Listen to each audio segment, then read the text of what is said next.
Show me the Numbers? For the old man. Oh, buddy. Welcome back to the Old Man Games channel. I am your host, the Old Man Games. And boy, oh boy, do I have a special treat for you today.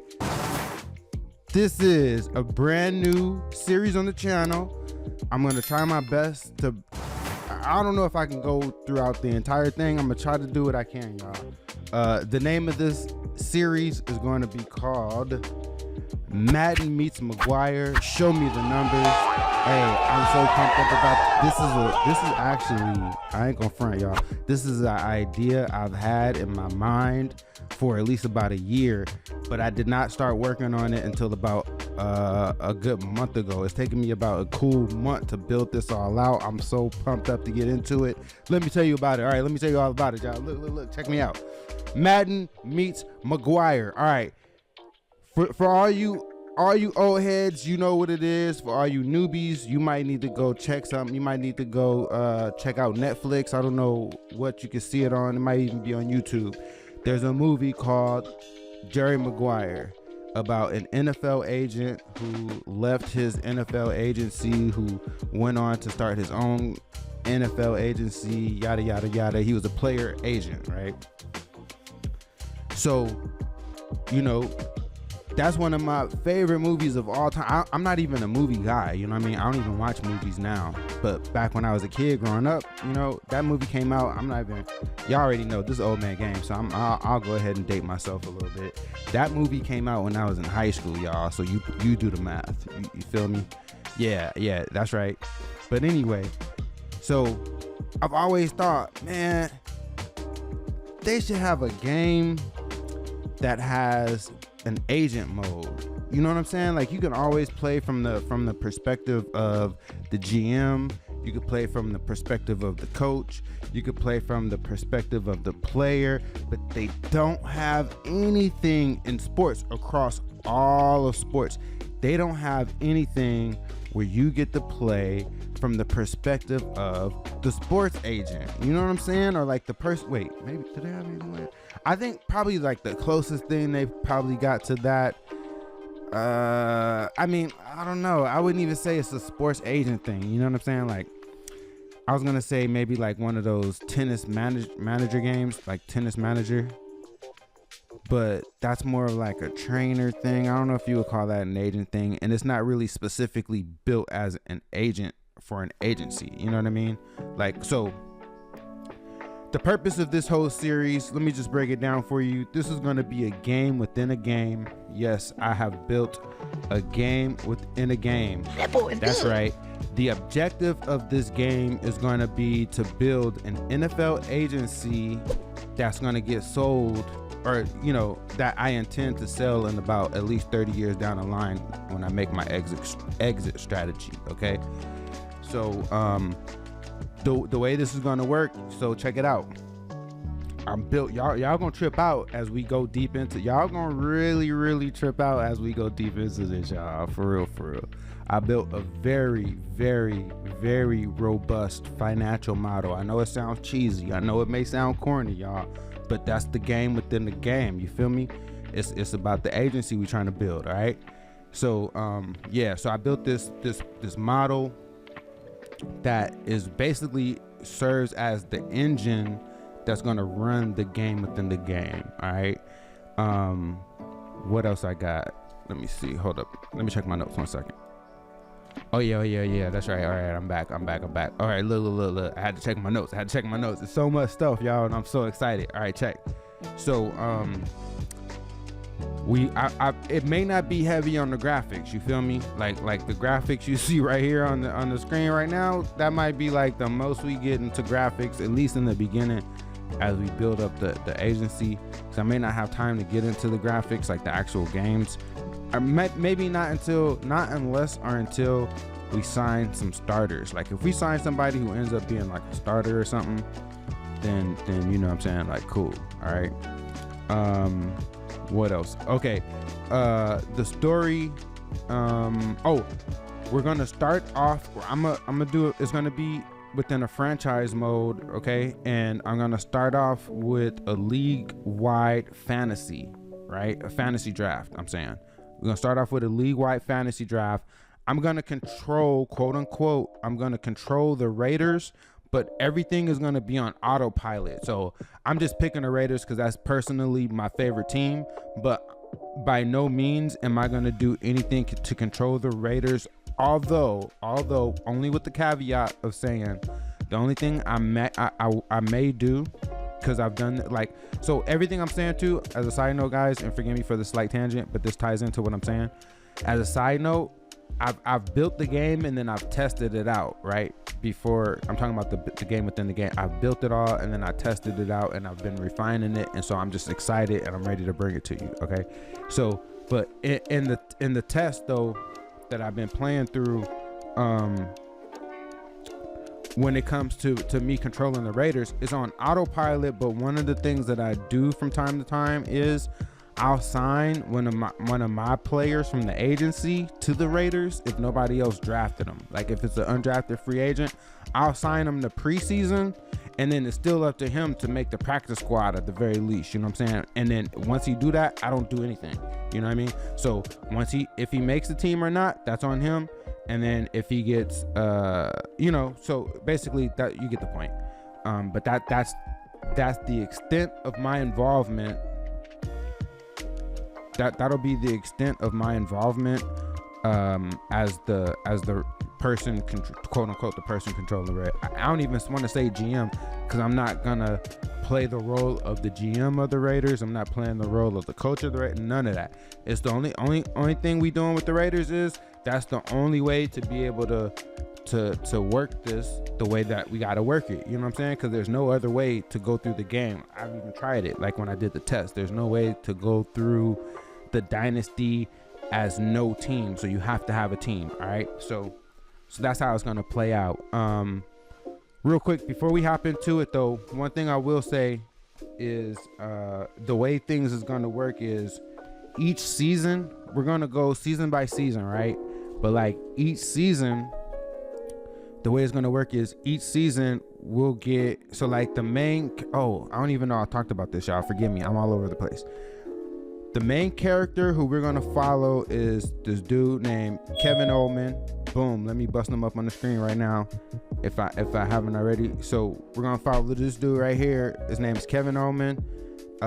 He's a player agent. A quick backstory real quick on him.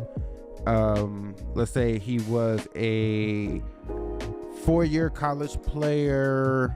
He went to, we could say, the University of Houston, and he was a walk-on. It's always a walk-on, right? We could say he was a walk-on running back or something like this, right? And then he was an undrafted free agent, played like 3 years, was able to play 3 years in the league, mainly on practice squad, from practice squad to practice squad. Then after that 3 years, he went to go get a JD from, you could say he went to go get his JD from Rice. I think Rice got a law school. I'll have to go fact check that. If they don't, I'll revise the story on another episode, y'all. We some of this we got to do on the fly because I put so much work into that other. God, dog. I put so much work into that other joint. You know what I'm saying? That we, some of this we just gonna have to go on the fly. You feel me? Just like that. The editing, I ain't gonna be editing all this stuff either because there's so much I gotta bring to you in this joint. All right. So look, my man Kevin Oleman, after law school, law school is like 2 years, so that's like 5 years. I said he did 4. That's like 9 years. That makes him about 28. All right. So then let's say he went to go work for an agency, just like Jerry Maguire did, right? But this is a brother though. This is not Jerry. I mean, as you saw him. I put him up on the screen.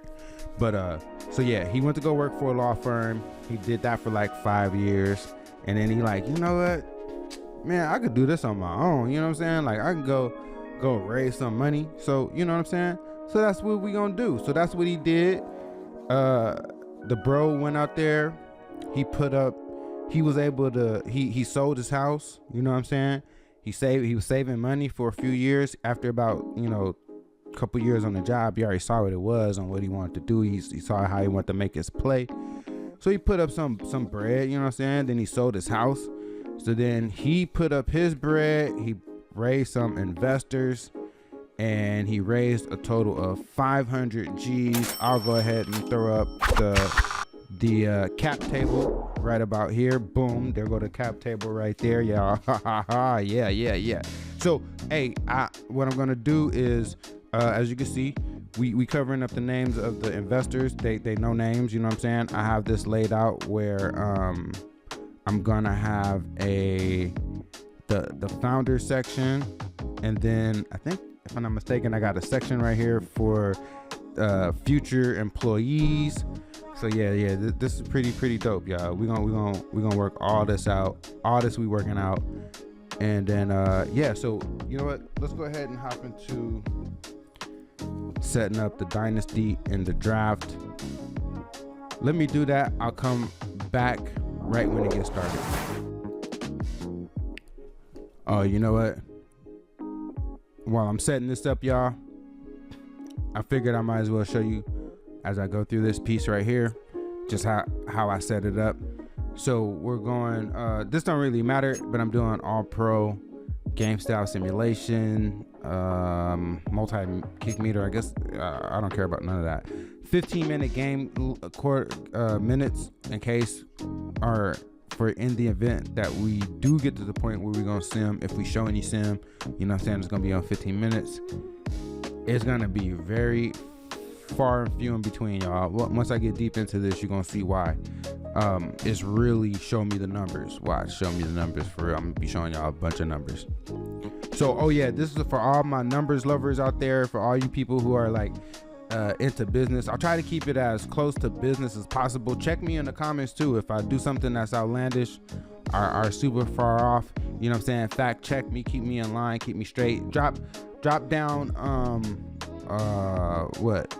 give me feedback, y'all. It's basically what I'm asking for, because the thing is too, this takes a lot of time to put together and go into, and although I'm into it and excited about it, if y'all ain't feeling it, yo, I'm not gonna be doing this for long, but I am gonna be dropping a couple of these on you just so you can see what I'm talking about, and you know what I'm saying, watch. Yo, if you into numbers like I am though, this is dope. But anyway, all right, so we doing accelerated clock. We're gonna say 18 minutes minimum. What? None of this I care about. None of that. If I have to come back to change any of that stuff, I will. Home field advantage, I guess that's on. I don't care. Let's see. Season experience. Simple. Yep, this is what we're going for. Everything is auto. You see that? We want everything on auto. Auto progress players on. Yep. Auto progress talents on. Tutorial pop-ups, we want that off. Trade deadline is on. Trade type is enable all. Yeah. Trade difficulty normal, that's fine. Trade cap, salary cap, yes, we definitely want that on. Free agency motivation impact.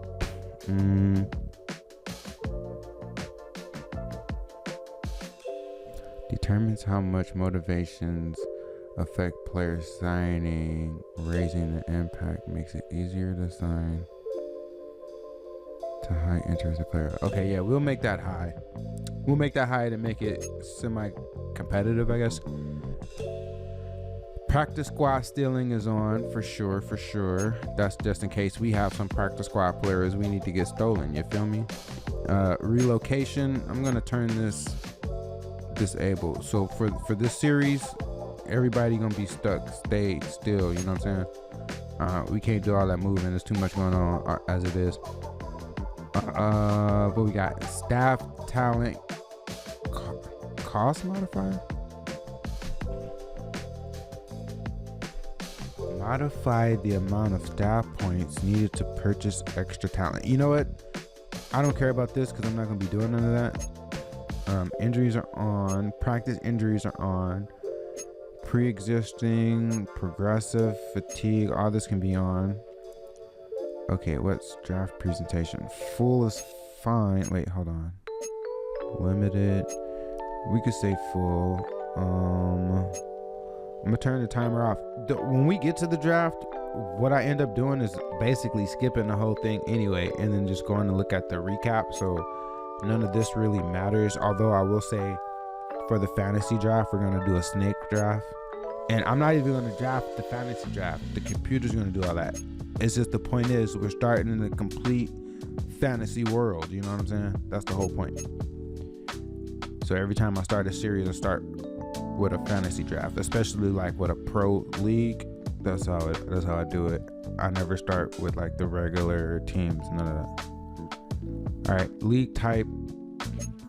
What is this about? Choose the type of characters. On it on. Oh, that don't matter. Computer only. Yes, computer only. Career clock. I'm turning that off. Breakout scenarios is on. Development trait regression is on. Desired X Factor dev players. I'll leave that at. I will leave this as the default. All that is default. Superstar abilities, I will leave is on. Y'all could tell me in the comments. I don't really play Madden like that, so I ain't even gonna lie to you. I don't know if this should be on or not. Y'all could tell me. Y'all can let me know if I need to turn it off. But we mostly gonna be simming. You'll see how it's gonna be. But I just want to show you just in case. Okay, this right here, I think in real life it is a thing where it's like 46 active players, so like 46 players on game day who suit up, even though there's 53 on the roster. But I'll set this to 53. In-season player movement is unlimited. Player over cut restrict, no restrictions. Off-season cut limit is unlimited. Fill roster is on. All right, so boom, those are our settings. I'll be back probably after the draft, but we'll see. Actually, here we are. I'll just show you from here. Boom. Heading into the draft, and this is how we're gonna do the drafts too. On the, you know what I'm saying, like when we get to the regular. Every career starts as a dream. I'm not gonna do none of the drafting, y'all. That someday you'll join the greats and All line right, up next to them none of on that. the same field. None of that. Oh, okay. While we here, let me break down for you Required incredible the way we're sacrifice gonna sign players. just to even make So it to in the this model point. that I built, For the coaches the and teams whole of this model, league, like they I dream said, of the right model player is that the changes engine. everything. Here, let me skip all this dude talking while I'm trying to talk. The model is the engine that runs this whole thing, right?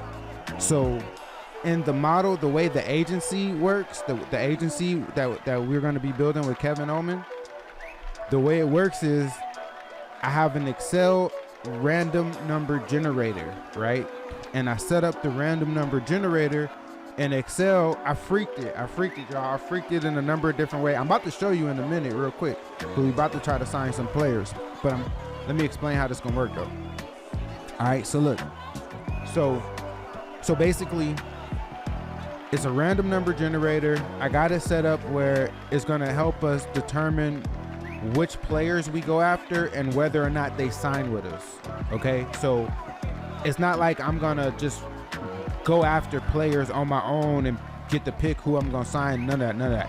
It's all gonna be random. It's dope, y'all. Y'all gonna see how dope it is. I'm gonna show you all this stuff. All right, so that's how we're gonna sign the players, or at least attempt to sign the players. It's kind of like rolling the dice, but it's through Excel and a random number generator in Excel. And then, like I said, I freaked it, so I put some formulas on it, and then I made the formulas equal something else to something else to something else. So it's a whole lot going on. But so that's how we're gonna do that. That's also how we're gonna do the endorsements. So I built a whole endorsement engine, but there's rules behind it. And I used, check this out, y'all. I ain't gonna front. I used ChatGPT to help me flesh out the rules for the endorsement. So I'm gonna share the type up that I got from ChatGPT in the description. So I ain't gonna repeat all that. So you could look through the description on how the endorsements are gonna work. But we gotta work for the endorsements, y'all. I'm just not gonna be handing out endorsements freely. And all of it is gonna be randomized through the random number generator in Excel. And what else I need to tell you right about now? Hold on, let me pause real quick and think. Let me pause. Hold up. Oh yeah. Okay. So that's how we're gonna go after players. But see, the way it's set up is there's gonna be a cost not only for the attempts that we make at signing a player. I mean, not only for the successful players that we sign. There's also going to be a cost associated with the players that we don't sign, and all that is built into the model. And I'm gonna capture all that with the attempts. But also too, the way it's going to work with the attempts is for each agent within our agency. Well, no, I'm not gonna say that. For the head agent, which is James Oleman, he's gonna be the CEO, right? The way it's gonna work with him is like this. He get 4 attempts per year to sign players to the agency, right? But that number can increase, and I'll tell you how. So one thing that I'm not gonna do, one thing I wrestle with, but ultimately determined not to work into this game, is we're not gonna, in terms of like player retention, I'm not gonna do. I was gonna do a thing where every year I do like a random generator to determine whether or not the players stay signed with us or go sign with another agent. But after a while, it becomes too cumbersome. It's like way too many variables to try to manage. So to keep it simple, the way it's going to work is once a player signs with us, he's going to be with us for his entire career, right? But I still sign them to contracts to the agency.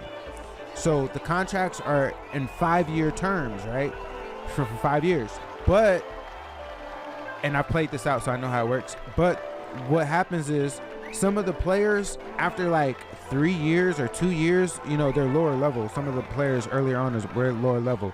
So their careers end up getting cut short. They don't, and when I say cut short, it's the thing where, if you go through the progressions on Madden, you'll get to the stage where there's a retirement phase and you'll see all the players who retire. But I don't know if you know this, there's also sort of like a hidden retirement phase too, where like lower level players, they kind of get washed out of the game. So they kind of get forced into retirement, if you will, right? So for all of those early retirements, they don't go through the retirement screen, but they end up, disappearing from the game. For all those, we get a replacement role, okay? So for instance, like I said, every season, Kevin Oleman, the head agent, he gets 4 attempts. But if, I think it's the previous season or in that current season, I can't remember how it works, but you'll see when it plays out. If we lose, let's say we lose 2 players to early retirement during that season off of our active player roster, then he'll get 2 additional attempts just the next time he gets the attempt, all right? So instead of getting 4, he'll get 6, you feel me? And you'll see what I'm saying when I get to it, when I get to the attempts, which we'll do in a second. But I just want to kind of explain all that real quick, because that'll be also to the basis. So the game is going to have a cadence, and you'll see that it's going to be tied into how Madden works. But the way it's going to, okay, another thing I need to lay out too is I got this all laid out intricately in terms of like contracts and stuff like this. One thing I'm not going to account for, guys, are the preseason contracts. And it's just going to end up being a wash anyway. But I don't know if y'all know this, the way NFL players get paid in the preseason, they don't get paid their regular salaries. They get like some kind of, I think it's called a per diem. I think they call it a per diem. I mean, I know what a per diem is. I'm just saying, I think they call it to pay that. And it's like a set amount. It's a similar thing in the playoffs, but the playoffs is a larger amount. But like I'm about to say preschool. In preseason, it's like veterans get something like 3,000 and some change, and rookies get like, or first time players get like 1,500, something like that.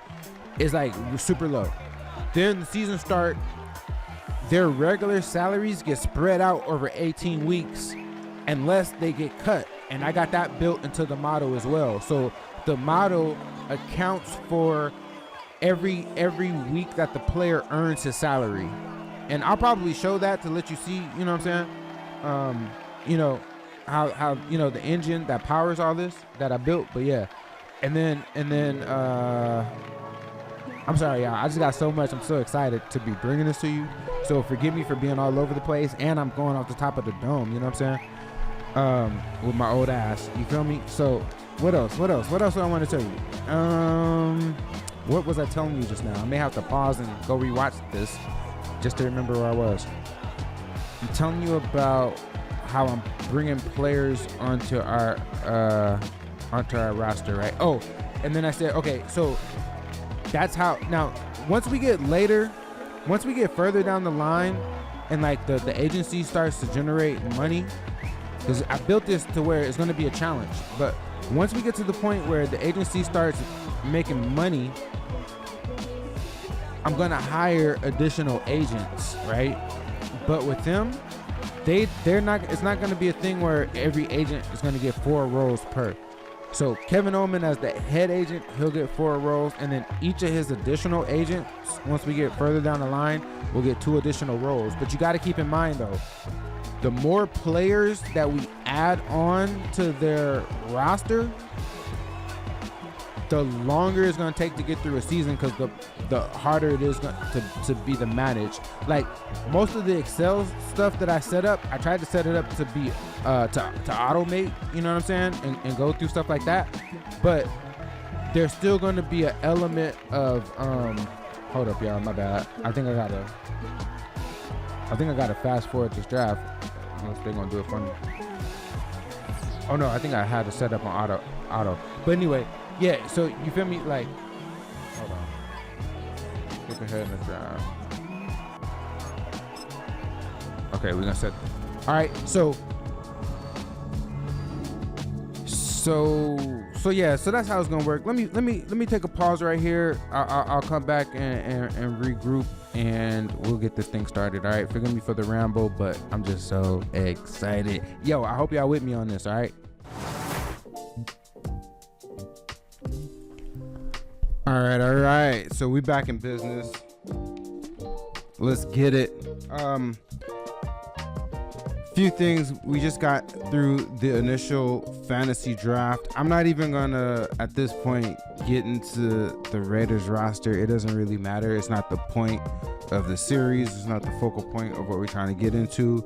We'll come across that eventually at some point, but right now, it's all about the agency, y'all. Okay, just to clear up a few things from earlier in the video, I had a chance to take a quick pause, do some fact checking. Rice University, in fact, does not have a law school. I did not know that. I guess they just have a really good business program, MBA program. But yeah, so we're gonna revise our backstory for Kevin Oleman and say that he went back to his alma mater at the University of Houston, which does have a law school, turns out. So that's where he got his JD from. And another thing I wanted to clarify that I was mentioning there at the tail end of the last segment is just that I tried to build as much automation into the Excel files that I possibly could, but there's no way to get around the level of manual management within the game, because I have to transfer information from the game to Excel, which, you know, obviously I can't automate that process. So it is what it is, but it's a labor of love when it comes down to it. All right. And then what else? Oh, okay. The big thing about this game within the game, you can kind of say it's kind of just like Madden in that it's all about the cadence of the game, right? Like it's based on the calendar of the year, you know, the season and the regular, or let's say the regular season, the postseason, the off season, the preseason, right? Like that's essentially the calendar, like the different phases. So there's different things that we do in those different phases for the agency. And then, let's go ahead and get into the agency itself. So like I said in the previous segment, my man Kevin Oleman, he was able to go out, he put some money up, and he also found a few investors, and he raised a total of 500 grand to start the company with. He did all that fundraising in 2023. So when 2024 came around, he was able to, get everything officially up and running. He got everything up and running at the tail end of 23. So 2024 is the official first season, and he put together a team.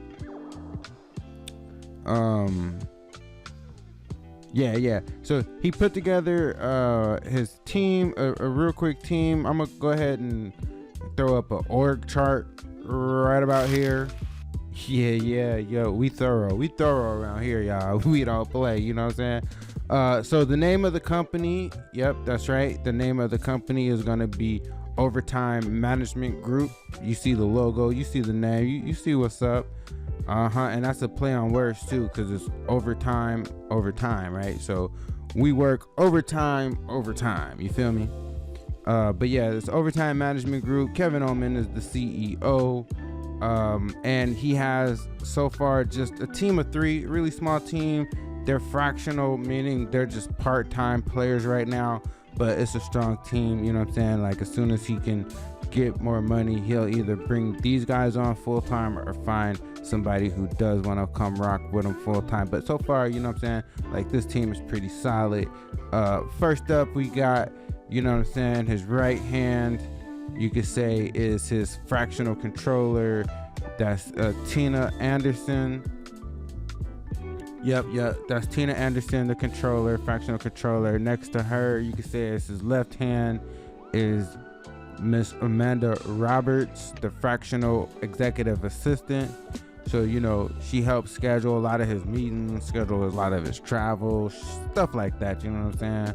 A real helping hand. And then we got my man Colin Hill. He's a fractional IT support guy, but he's kind of like a jack of all trades. So, IT, operations, just all things in between, helps things run smoothly between all the other various players of the team. And so, yeah, that's the 3 we got right now. And for the moment, I'm going to say, are we gonna have an office? You know what? I'm gonna have to look at the model, and I'll get back to you on if we're gonna have an office for this first year or not. I can't remember off the top of my head, but yeah, I'll check that out before when we go into the year 1 results. I'll know the answer to that question. But yeah, so this is the team right here. As you can see, the team of 3 plus me, aka Kevin Oleman, the CEO. Yep, running things. And this is for the year 2024 for the organization Overtime Management Group. That's who we repping, y'all. That's who we repping, all right? So, yeah, now let's get into some fun stuff. We're about to get into I'm about to show you how we go into picking players, and part of that, or a huge part of that, is getting into the Excel generators that I mentioned earlier. So I'm about to pause right here, pull up the generator, walk through it, talk through it, and I'm actually gonna have to flip back and forth, because what it's gonna be is I'm gonna, and you'll see it, I'm gonna hit the generator, and then I'll come back and find the player that we identify. Or actually, you know what? I'm tripping big time, y'all. We are in the preseason phase right here, right now. So what I'm gonna do is just go ahead and advance to regular season. Oh no, I just advanced 1 week, my bad. What I need to do is advance to regular season week 1, where we have the our rookie class, because that's where it all starts. That's another thing too. So I mentioned earlier, one of the things that I'm not going to be able to work into the game is like a retention effect, meaning like I'm going to have the players naturally leave our organization, and I'm not going to work in a variable that determines whether or not they leave earlier for some other reason other than retirement, which would be signing with another agency. Like, so that isn't going to factor into this. But the point that I was making with that is, we're going to really focus on the flip side of that is that we're also not necessarily going to go after any veterans. So our pipeline is going to be all rookies. So it's going to be a big thing in identifying rookies at the start of every season, which equals the start of the regular season when the rookie class is generated. So that's what they're saying right here is just choose your rookie class. We keep the generated class. I'm not importing anything. And then I don't even pick scouts, yo. So another thing about this too is it's super random. I'm not scouting any of these players or doing anything like that. Like I mentioned earlier, we get 4 rolls per, meaning 4 attempts to find players. So I'm about to pause this and pull up the random generator, and I'll walk through and talk through that. Let's get it. All right. Yeah. So here we are on our random generator page. I actually have 2 random generators. I'm just going to show this one for now. There's no need to necessarily get into the other one just yet. And they work similarly. The other one, I mentioned it earlier as well, is going to be our endorsement generator, and that's going to help generate random endorsement contracts. But there's an entire rule set that serves as a gateway to get to endorsements. And I mentioned it before, but I'll put the instructions on how the rule set for endorsement works down in the description, so that I don't have to necessarily go through explaining that in this episode. And I don't want to have to make it a repetitive thing. So you can just check it in the description if you're interested, or just watch, as we break down the show. All right. So here's where we are. This is the random generator that I built. Let me walk you through it. I got some hidden tabs in here right now. I got this button right here that's going to populate these and tell us what it is. I guess I could show you a little bit under the hood. So it's gonna be, these are pulling from these, and these right here, I got formulas in here, you know what I'm saying? And right here you don't see anything, but I built a macro in here where when I hit this button, it's gonna give random numbers between 1 and 20 in here, and then I have a hidden, What? it's gonna give random numbers, and I have a hidden tab down below where it's not even hidden, I can see it, but it's a list tab that does lookups, and so that's how I'll populate this. And then depending on so let me tell you what's getting generated randomly. We're gonna generate the position. So the random generator, once I hit this button, is going to tell us the position the player is. It's going to tell us a popularity rating. So let me talk about that right now. So one thing I built into the game is a popularity rating, and that factors into the endorsement side of the game.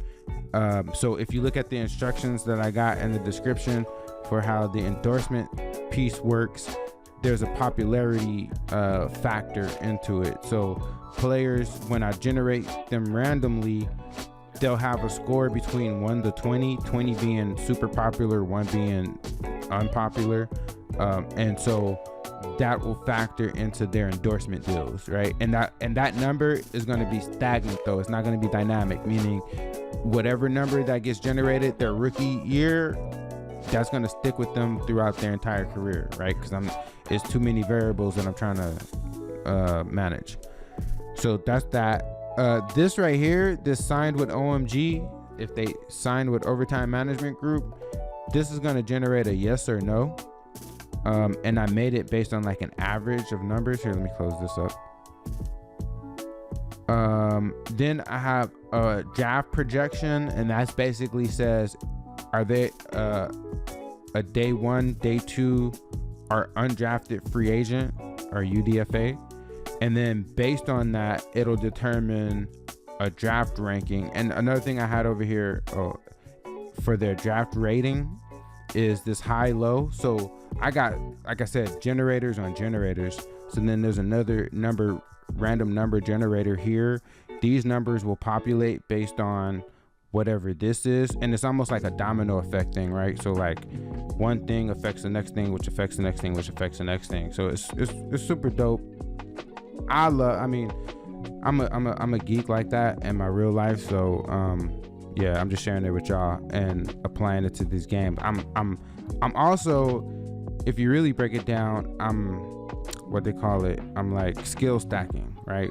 Like there's different things that I've learned over the years. Some of this I do in my professional life, some of this I do in my personal life for leisure, and I'm just combining everything all together and bringing it to you. So all right, y'all, without further ado, let's go ahead and generate some players. All right, so I'm gonna hit the button, and when I say we get 4 attempts per season, that means I'm gonna get 4 button pushes. Okay, so watch, this is how it's gonna be. This is push number 1. Fingers crossed.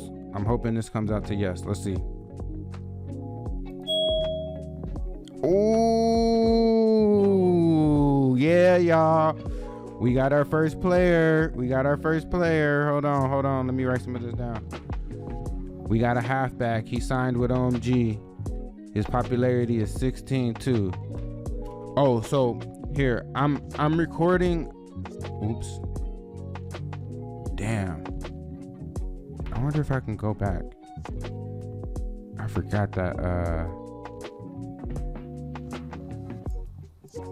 Is that the number I had, y'all? I can't even remember. See, this one right here is more fragile than these other ones because this one isn't connected to this macro button. So anything, I forgot about that. My bad. I gotta write that down. He was number. I'm just gonna keep this number right here. I'm definitely keeping that. Yes, that halfback, that 16, all that is getting kept. But the rating, let's take 266. Okay, so look. So the way it works is we're gonna take this information. He's a halfback. His draft rating is number 266. We go to the halfbacks. We look at them. We look at whoever is rated closest to 266, right? And the way it works is the tie goes to the higher number. So let's say, for instance, 266. Let's say there's a player who's rated 268 and a player who's rated 264, meaning two ratings above him and 2 ratings below him. That means we'll have to pick the player who's rated higher, the guy who's rated at 268. You get it? If there's no 266 there. So I'm gonna pause this, pull up the game, and let's go find our halfback. Whoa, didn't mean to do that. Let's go find our halfback, y'all. All right, so we come back to the game. We already know we got a halfback. He's rated 266. Let's see who we got.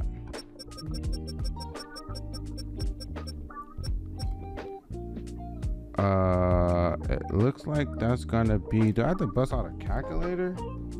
Hold on, y'all. Let me do some math. Oh yeah, no, I can't count. It's gonna be this dude right here, Eric Coupland.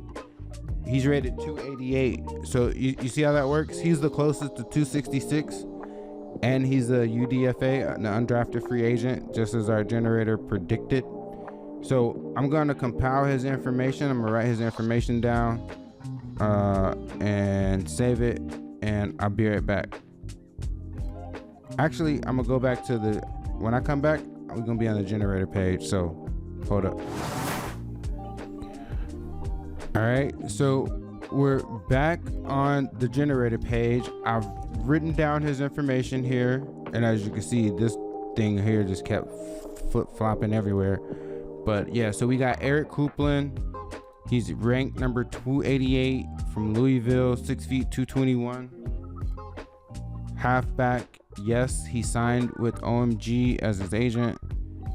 His popularity rating is 16, so that's pretty good. And he's projected to be an undrafted free agent. Now on the game, this one thing I want to point out, on the game it said his age is 22, but I subtract 1 and say it's 21 here, because what happens is, so this is the 2024 regular season that we're in, and he's a college kid who's going to be in the next year's draft, right? But you're going to see when they get to next year, 25, and he goes through his rookie season, he's going to be 22 in that rookie season. So in order to get all my stuff to work out, because in my I got all this stuff in tables and all this kind of stuff, and I calculate their age. I do a reverse calculate on their birthday and calculate that. It's deep, y'all. Okay, so yeah, so I just wanted to point that out and explain that, so for anybody who catches it and says, oh hey, you put a 22 and it said, or you put 21 and it says 22, that there's a method behind the madness. Hold up real quick, there's another page I want to show, but let me jump to it. Let me pause and jump to it, and I'll come back and explain it. Hold up. Okay, so there's this page here. Now it may look like a lot going on, but let me try to explain this to the best of my ability. Okay, look, so all this is just a chart that I set up for the cost, right? So this builds in draft prep costs depending on where they fall in the draft. I got like facility training, housing, transportation. I researched all this too, by the way, right, to see how much this stuff kind of costs. And so there's a range, so I put the range based on where their projection is. So if they sign with us, that's what the success means.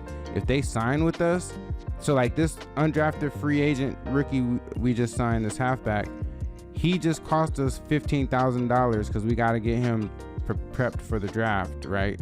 So that's what this is here for. But the way I have this all built is gonna read that automatically. I'm not gonna explain all the intricate details of how this all works, but I just wanted to show the cost piece, because this all is gonna factor into our model. Now later down the line, if I get enough requests for it, I could go deeper into under the hood of the model and how I built it and all that. It could possibly even get into sharing it with folks if we get to that point, but one step at a time. But yeah, so here's the other half of this. So there's two parts of this cost piece, right? One part is the draft prep costs, and then the other part is what I call player acquisition. So in business, there's this thing called customer acquisition, where companies track how much they spend to acquire customers, and it's basically their marketing costs and stuff like that. Well, the same thing would apply to an ad agency, right? It's just their customers are the players. So I have this player acquisition cost.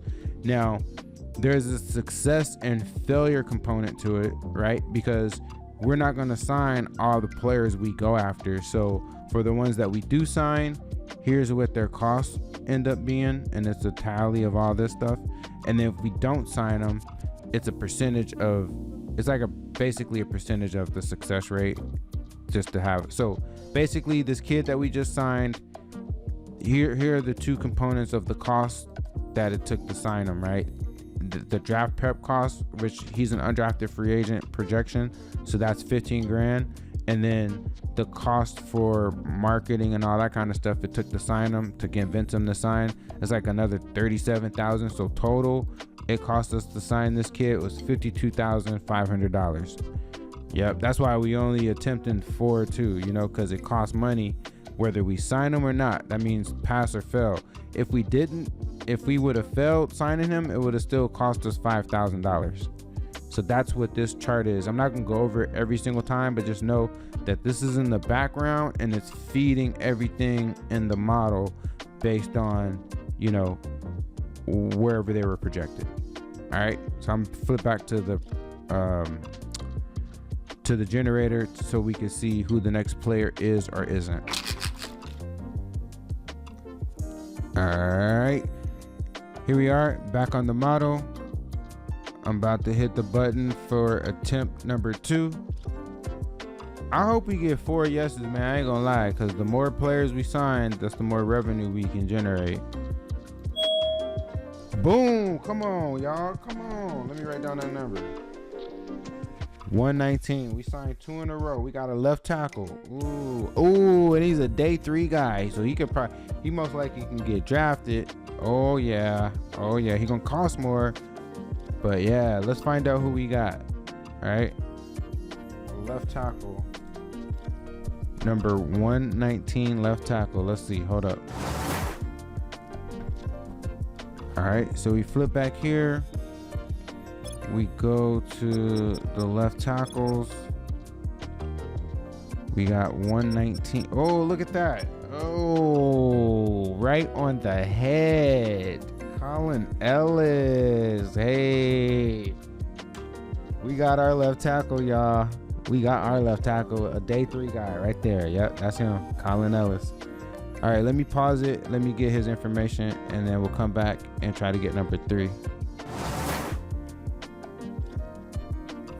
Hey y'all, so far so good, huh? Yo, we 2 for 2. We'll take it.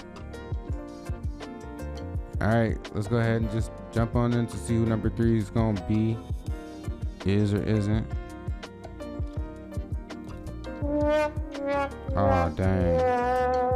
Dang. A wide receiver who we did not sign. Number 114. Dang, he's a day 3 guy, meaning it's gonna cost us a penny for not signing him. Dang. All right, let me go find out who this is. All right, back on the game. Let's see, it said it was a wide receiver. That's another thing too. I think this is built into the, if I remember correctly, on the endorsement thing, there's like a bonus that players get when there are skill position players. Like a boost or bonus, I don't know what 114. So that's like a double whammy for not signing this dude. This is the closest to 114. Donovan Coleman from Baylor. Dang, it happened to be a dude from Texas too, huh? Who did not sign, because you know this agency is based out of Texas, if I didn't say that already. Based out of Houston. But dang, y'all, how come we didn't sign this dude? That's messed up. Oh, probably because my alma mater, Kevin Oleman alma mater, is Houston, and this dude is Alabama. I don't know. He probably hating. You old hater. Oh, hater ass. With your big forehead. All right. I ain't tripping on him. Let me take down the information. We'll find out about number 4 and keep it moving. All right, so we are back for our 4th and final try for the first year. Oh, also right here, this is the year 2024. So let's see how it go, y'all. Come on, we need to sign another one. Come on, yeah, baby. Oh yeah, we got us a center. Now the O linemen and the defensive guys, they're not as popular, but hey, they still make money though. You know what I'm saying? Those checks still cash. You know what I'm saying? Those checks still cash. Let's go find out who our center is. The number 112 rated center. He's a day 3 guy too, so that's good. We got 2 guys that we signed who have a really good chance of getting drafted, and the third, I think that running back is gonna get drafted too. But let's go find out who our center is. All right. Whoa. I'm over here tripping, grabbing the wrong controller. Okay. Who is our center? Let's see. Number 112. Oh dang! Look, this is the 3rd center in the draft, y'all. This is the 3rd center in the draft, and he's a 3-4 projection, meaning he could possibly fall into day 2. I wonder if I should just go ahead and take the 4th then, because the projection The way I built it in my injection, I'm trying not to make it too easy on myself. So let me see, man. Should I take Larry Havenstein or should I take Ben Underwood? But I did say it's the closest to the number, so I gotta take the guy. I gotta take the guy who I landed on. We taking Havenstein, y'all. I'm sorry. All right, so let me get his information, and then we'll get ready for the next phase, which at this point is the draft. So let me break this down real quick too before I go ahead and get to the next phase. But basically, this first go around is so much easier because, you know, it's the first time around. We don't have any players yet. We just signing players. So we're going to go straight from here and identifying who our players are to basically fast forward and straight to the draft. You know what I mean? Yeah, straight to the draft because we don't have any players now on any team. So we're not tracking anyone. But when it comes to the next year, 2025, which you'll see, which I'm going to cram all that into, this is going to be a very, very long episode. I'm going to cram as much as I can to this episode. But basically though, when we get to 25, you're going to see the true cadence of how we bust this down. After this point of the season where we identify who we did or did not sign to the agency, from here we're going to fast forward, not right now, I'm talking about in the regular, when we have players on our stable. We're going to fast forward from here to the midpoint of the season, which is week 8, just to check to see, to make sure whoever was on a roster is still on a roster, and if they're not, we got to adjust our schedules for that because it affects our payments.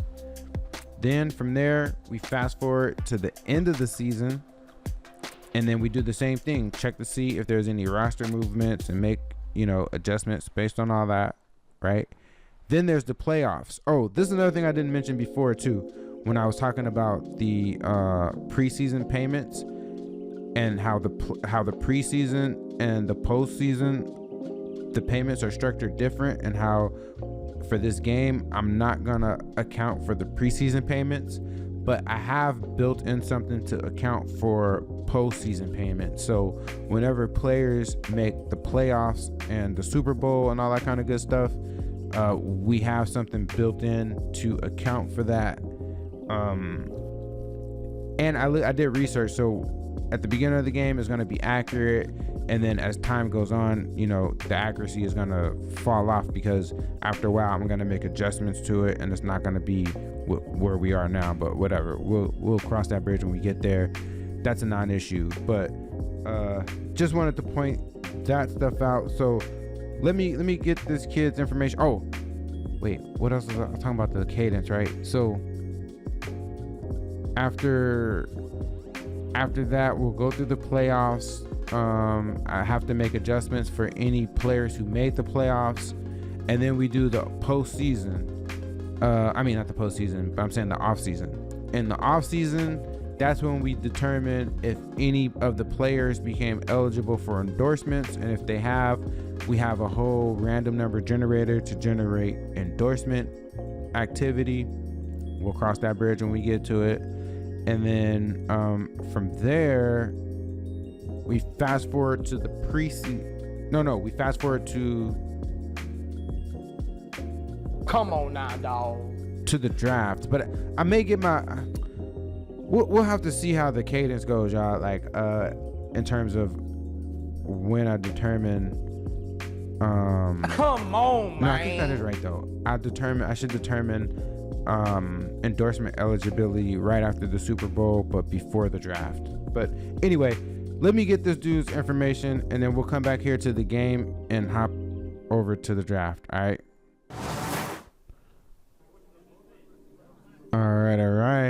We're back. We've simulated through the end of the 2024 season. Quick side note, just an interesting tidbit that I found quite hilarious is that on this Raider squad, they ended up with Devontae Adams.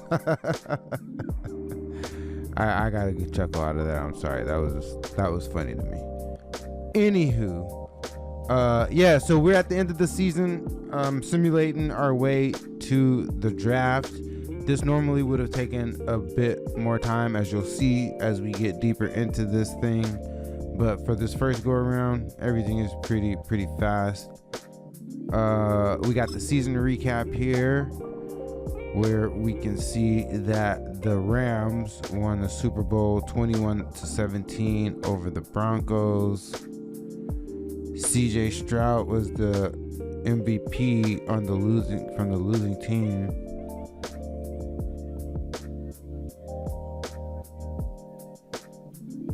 But yeah, so that's 2024 right there in the books. Oh, that's funny. Bryce Young is the Super Bowl winning quarterback. Interesting. All right, so we are on to the next.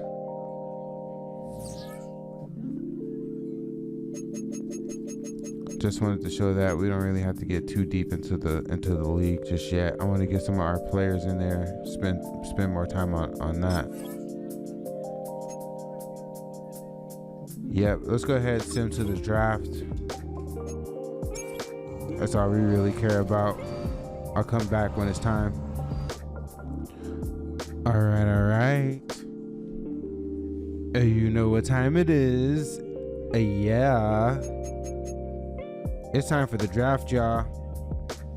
This is the 2024 offseason heading into the 2025 draft. Damn, what? Yo, this thing on this this whole little auto toggle, I ain't feeling it. I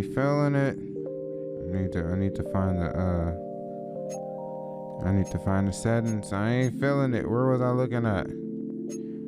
Man, I was looking at something. I was really looking at something I was trying to see. All right, forget it. We here at the draft, y'all. We at the 2025 draft. It's time. We got 3 players signed to our agency, so very excited. We got a halfback and 2 offensive linemen, a left tackle and a center. So yeah, let's get into it, y'all. Let's go ahead and I'll start the draft just so we can see this whole little thing again. You know, like we saw on the fantasy draft. But that dude be talking too much for me, man. I can't get through it. All right, yeah, and then I know I could just skim the other way. But we'll go ahead and advance to the end of the draft. Yes, I know I could have just said simulate the draft, but I like looking at the numbers right here. You see the numbers? As it simulates, it shows you the numbers. I like to look at that. That's me. I'm crazy like that. All right, before we do anything, boom, this is what we want to see right here. The draft recap. Yeah. Now, this is going to show us the Raider contract details, but I'm less interested about that. Hold on real quick. Let me take a look at my notes. All right, let me go find the players, and I'll come back and let you know what we got. All right, y'all. I found our guys. We ended up doing pretty good. 2 of the 3 were drafted. The first guy was taken. Larry Havenstein, the center out of Kansas State. He got drafted in the 3rd round, 19th pick in the 3rd round by the Philadelphia Eagles. So we're pumped about that. And look at this, man. I'm so excited about this. This kid is good. 73 overall.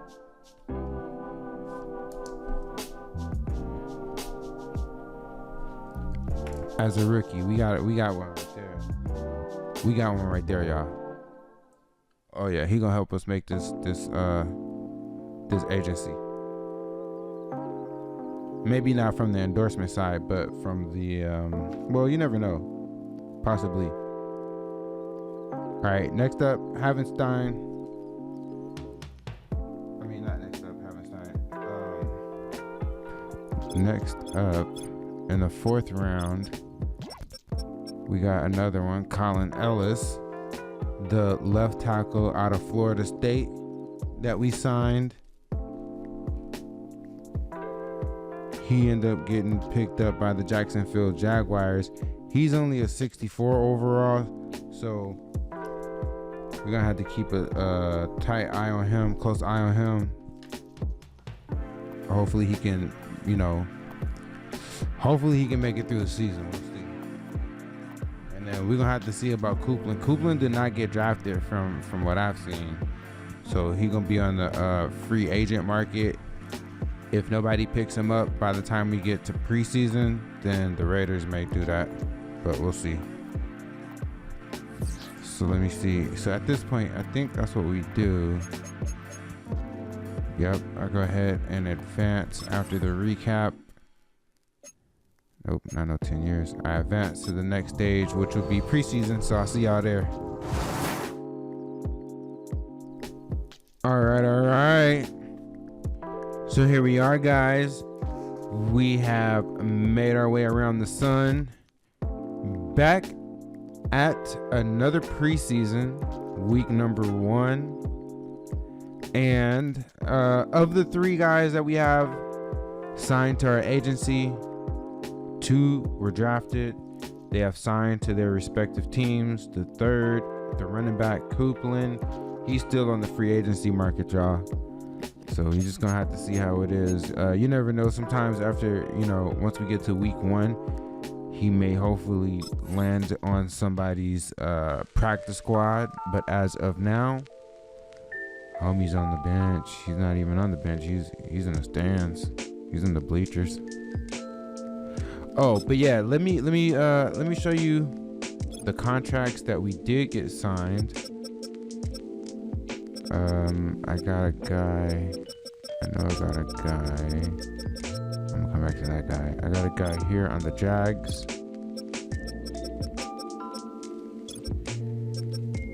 Mr. Colin Ross, the left tackle, 23-year-old. Remember what I was telling you about the draft?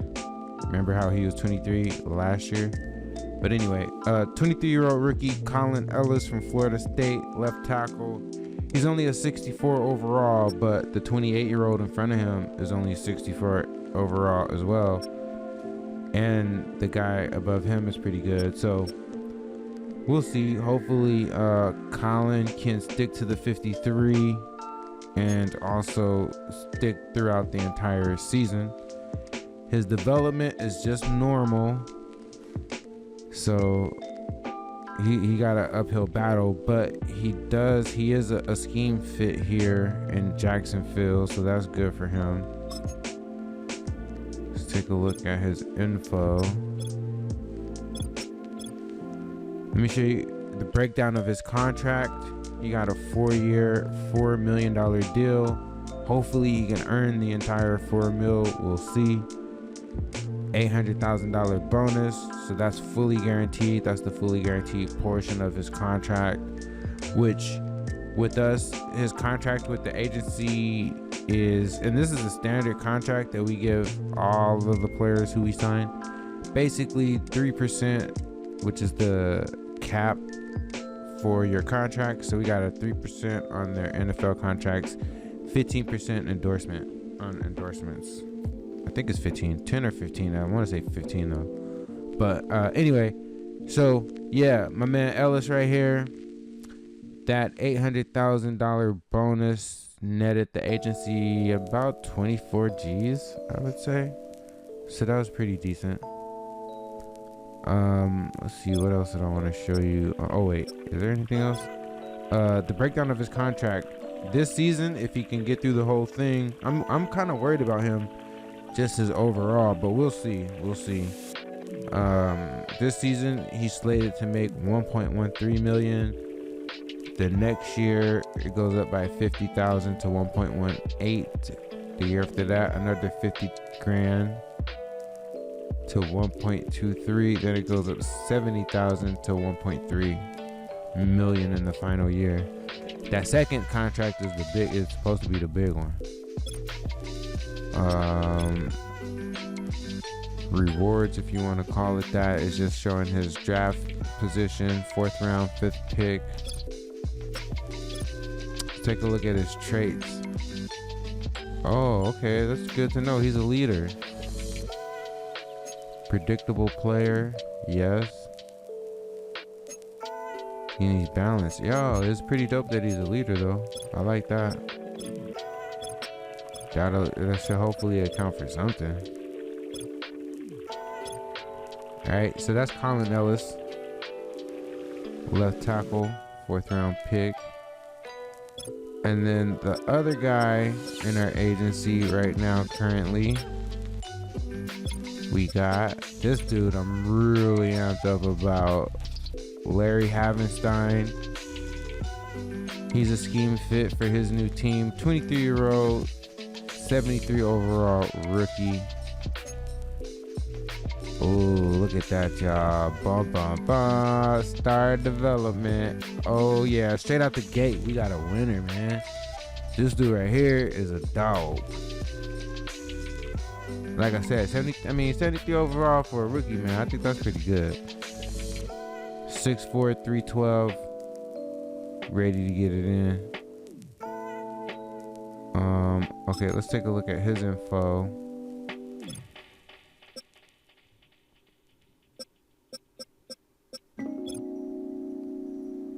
Oh no, not that. I'm tripping. Y'all. I'm tripping. Here's a look at his contract breakdown. He got a 4-year, 4.76 million, almost 5. His bonus was 960,000, almost a mil. Year number 1, 1.34, goes up to 1.39, then 1.45, then 1.54. So, and I think he gonna earn all that. I think I don't got no worry about him not earning this contract right here. All right, so that's my man Larry Havenstein. That's his contract, at least. Here's his reward, quote unquote, just that he's a 3rd round pick, number 19 in the 3rd round, whatever that comes out to overall. Let's see, he's a team player. Now, if he would have been a leader, he would have been off the charts, but all good though. Y'all can't be perfect. Predictable player, yes. Personality, he's balanced. So yeah, man, this the kid right here. This the guy. We excited about him. All right, and then real quick, let me go to the free agency just to show you who's sitting out there in the bleachers.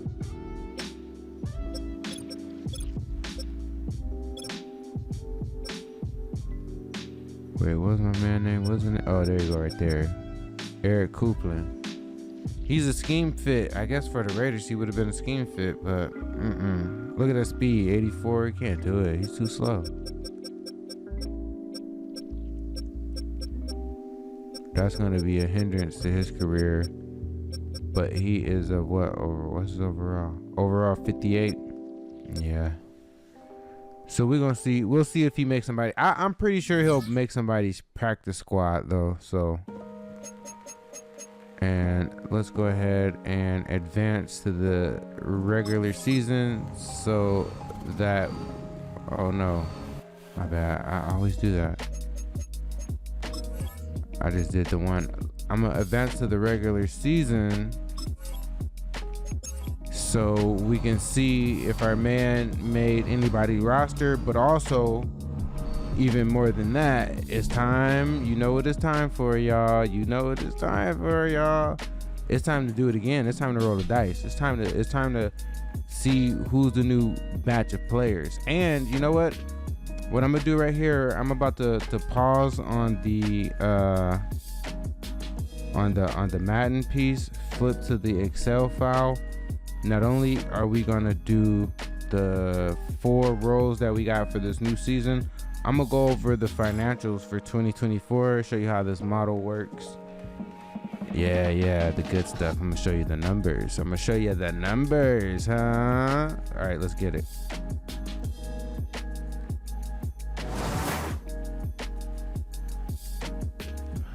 All right, y'all. So here we are back onto the Excel model. And I have I guess you could say like one of the main model pages. So like all the other pages kind of feed and lead up into this page. This is what you can kind of call the lead sheet. This is also what they call a three-statement. It's a three-statement financial model. Okay. So it has a financial model with your main three statements, which is an income statement. What I have here, let me just close this up. Well, let me button it all up. Also, shout out to CFI, Corporate Finance Institute. I took a couple of their courses where I've learned how to do all this, or some of this, most of this, I would say. And also shout out to YouTube. Picked up some tips and tricks from there as well. And boom, baby, boom. But yeah, so this is our three-statement financial model. We have an income statement here, a balance sheet, statement of cash flows. I have supporting schedules that works with all these and feeds info into them. I have this assumption section, which is what helps us drive the model. And then there's a summary section, which I probably won't get into too much in this in any of these episodes. This is kind of this for some of the under the hood stuff. And it doesn't even stop here, y'all. Like, I built out a dashboard for this as well, but we're not gonna get into the dashboard just yet. Maybe not at least until we get into the 2025 results, so that we have at least 2 years of actuals. But as you'll see when we get into this is pretty dope because it all kind of like works for it. It feeds itself, you know what I'm saying? So here's our income statement. First two, you're probably like, so, because if you see, this all has numbers, right? But if you look at this formula bar, none of this is just numbers typed in. Every number you see here is a formula.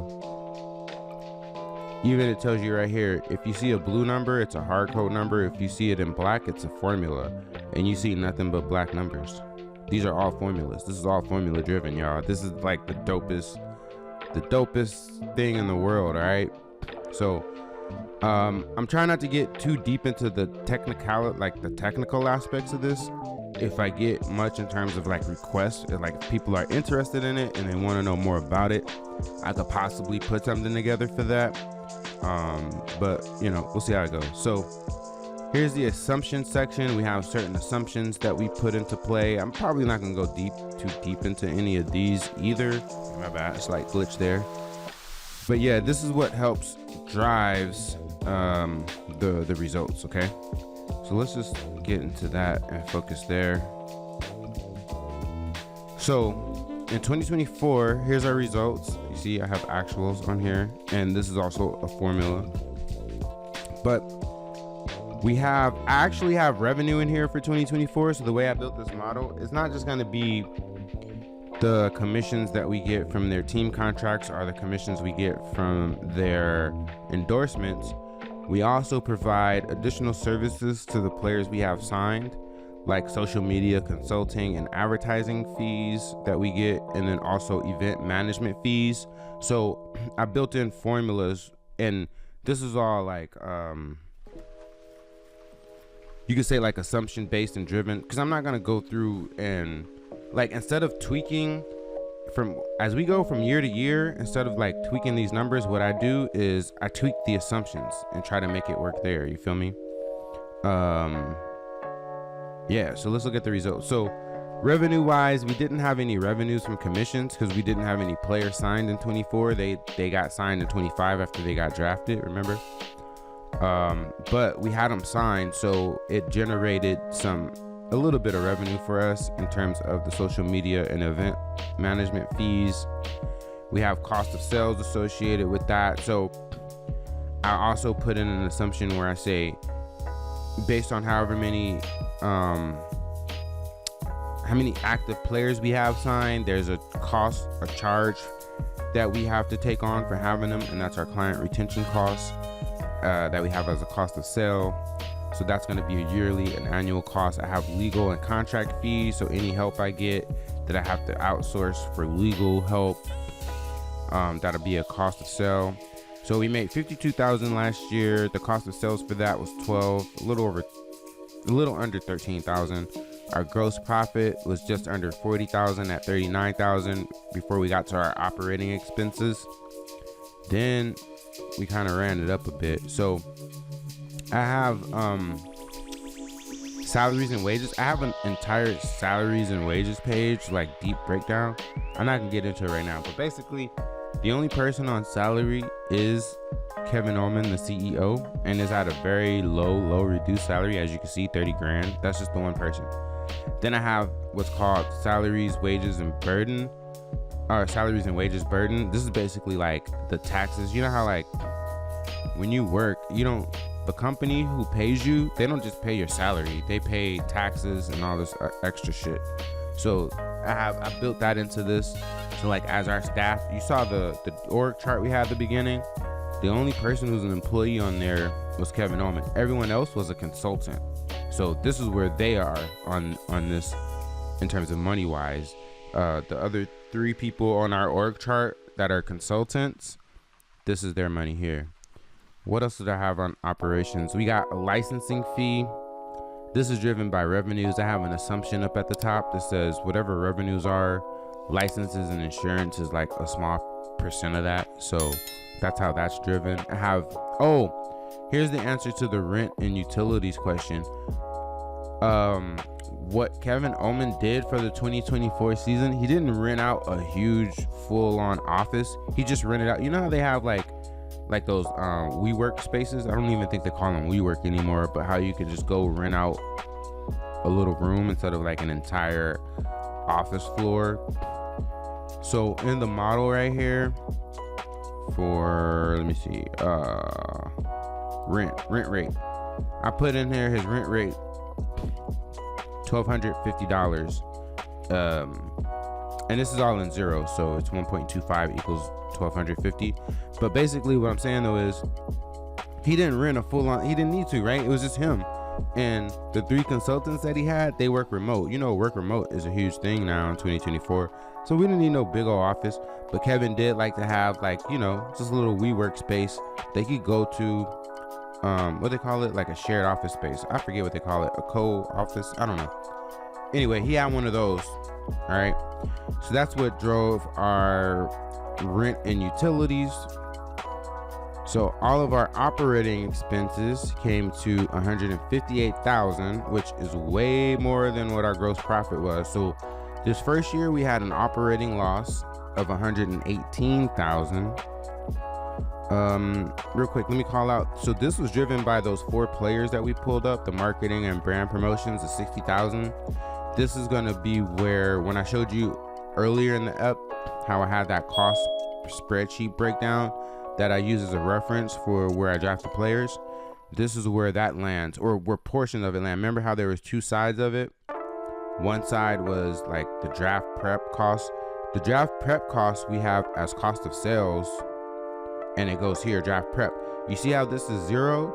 I'm so detailed with this. The way I have it played out is the year that we paid for the draft prep cost was before the draft prep. Then again, it was probably in the same year, but the way my formula works it all out, it calculates it in the year before. So like after we just signed those 3 players earlier, brought them on, took them to the draft, all the cost for that, the way the model works it out, the cost comes out in the year that they signed to us. So I just work it through where instead of putting that through my income statement, I line it up, I move it over. So first it gets parked on the balance sheet, then it gets moved over to the next year. So next year in 2025, we're gonna see on the balance sheet here, I have capitalized draft costs. Just think of that as prepaid draft costs, okay? That's the easy way to put it without the need for me to go in and break down these terms. But anyhow, this is the 72. This is the money we spent getting those 3 players ready for the draft. 72,500. It's on our balance sheet right now. It's going to come out next year. And the idea of that is because I want this to go against their signing the money we get for their signing bonuses, plus whatever, you know, their first year rookie contracts are. This should be the cost that go against that. All right, so while we're here, let's take a gander at our balance sheet. Here's our cash balance at 2024. Remember, we started this whole thing with 500,000 from the cap table. When you raised that 500 grand, that cash was our starting cash. So after we did all our operational stuff, this is where we are with our cash balance. We have an account receivable balance, and like I said, our capitalized draft costs. So these are all our assets. We have some PP&E, which is property, plant, and equipment. I have this all worked out into the assumptions piece too. So whenever I need to get more equipment, and that first year he had to buy like a computer. Now those people who work part-time, those consultants, they're using their own stuff. So this is just Kevin's computer. When we get their stuff, we'll add it on later, like if they come on full-time. All right, and then these are our liabilities. We got some account payable, some accrued liability stuff. This is all formulaic, formula-driven. Here's the breakdown of the money that share capital is the investors in capital, the investors capital, not investors in capital. Investors capital, that's that 500 grand that we started with. This is our retained earnings. So that 118 that you see there, that's from the income statement for the year. So then this is going to have a running total of our retained earnings to get to this total liabilities and stockholders equity. Yo, y'all, this is going to be lightweight, like a little free mini business course for all of you who don't really know too much about business. But yeah, so these are some of our results. This is here's the cash flow statement. The way this works, there's 3 sections. You got a operating section that'll break down the cash that came from operations. You got a investing section, breaks down the cash that came from investing activities. And then you have a financing section that breaks down the cash from financing activities. You don't see the 500 here in 24 because remember, like I said, he raised that money in 23. So if we would have had one for 23, everything on here would have been blank except for the 500,000. Actually, I do have it. I can show it, but I'd rather not. You could take my word for it. But that's how we get all that. I have supporting schedules. I won't show all this all the time, but I'll show it now. For depreciation, I have like a little schedule here that looks at our PP&E and factors in some depreciation calculations. I have a tax y'all, when I tell you that this gets really intricate and it's robust. Now, I'm not gonna go, like I said, I keep saying I'm not gonna go too deep into the weeds on this. I'm just showing you, I'm giving you a glimpse of the engine here that's running, that's behind all this, that's under all this, that's running it. All right, so these are and like I said, I'm not going to get into I'll show you this one time, the summary metrics. So we got summary metrics, just breaking this down. But the reason why I'm not going to go into these each time is because, like I said, I have like a dashboard that we'll get into, but I want to get at least 2 years in first. So yeah, just a quick run through of our financial results for the first year in operation, the first full year in operations for the overtime management group. Yep, that's right. So again, recap, we operated at a loss. We had an operating loss of 118,000, just under 119,000. We had a little bit of revenue, 52,000. Oh, let me take a look down here at the summary section though real quick. This is where I can summarize it. So here's our revenue, 53,000. Don't have a growth rate because we just started. Our gross profit was like 40,000. Gross profit margin 75%. That's pretty good. Our EBITDA, which is earnings before, I think that's interest, tax, depreciation, and amortization. that number is negative 119. It's about the same as the regular operations because we don't have depreciation yet. Here's our EBITDA margin percentage, negative 226. So this is what we're really working on. And this EBITDA number is really what's going to drive our value. I'll get into that more when we get into the spreadsheet. I mean, into the dashboard after we get 25 results. But basically, this is an overview of the year one results. Oh, this is a breakdown of our cash. So remember, we started with 500,000. Net operating cash flow took out 186 grand. Then investing activities, I already showed you this. This is just a summary of it, so you can see it cleaner. Investing activities was negative 3,000. Financing was 0, so that gives us an ending cash balance at the end of 24, going into 25 with $311,000. All right, so that's the breakdown. This is the financial model. This is what we got going. This is how we're going to track everything. So yeah, I just plug it in. I got a whole bunch of tabs on here. I plug stuff in, and a lot of it is automated. It automatically runs through. Like I showed you, all this is based on calculations. So all I have to do is just plug in the players, plug in their contract information, and yeah. All right, so about to pause real quick, flip over to the generator. I'm gonna instead of flipping back and forth this time, I'm just gonna do all 4 back to back to see who we're going after, and then I'll flip back to Madden to find them. All right, let's get it. All right, here we are back on the generator tab, getting ready to generate our 4 new player attempts to see who, if and who we sign anyone for this new 2025 season. Real quick though, actually a bit of housekeeping before we hop into that. Let me go ahead and throw the org chart back up on the screen momentarily here. Just want to show that excuse me, we're now on the 2025 season. So now you can see the 2025 on the org chart, but then also there's no changes, right? We got the same host of characters. Kevin Oleman, CEO. We got our controller here again. We got our EA here again. We got our tech guy here again. So hey, we ready for the 2025 season.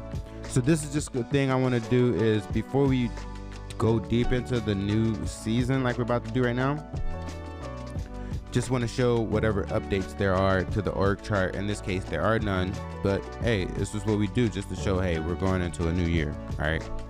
And then the other way that shows that is just to actually being in the new year. But anyway, let's get it. It's time for our 4 generation attempts. Getting my little pencil and paper ready here so I can write this down.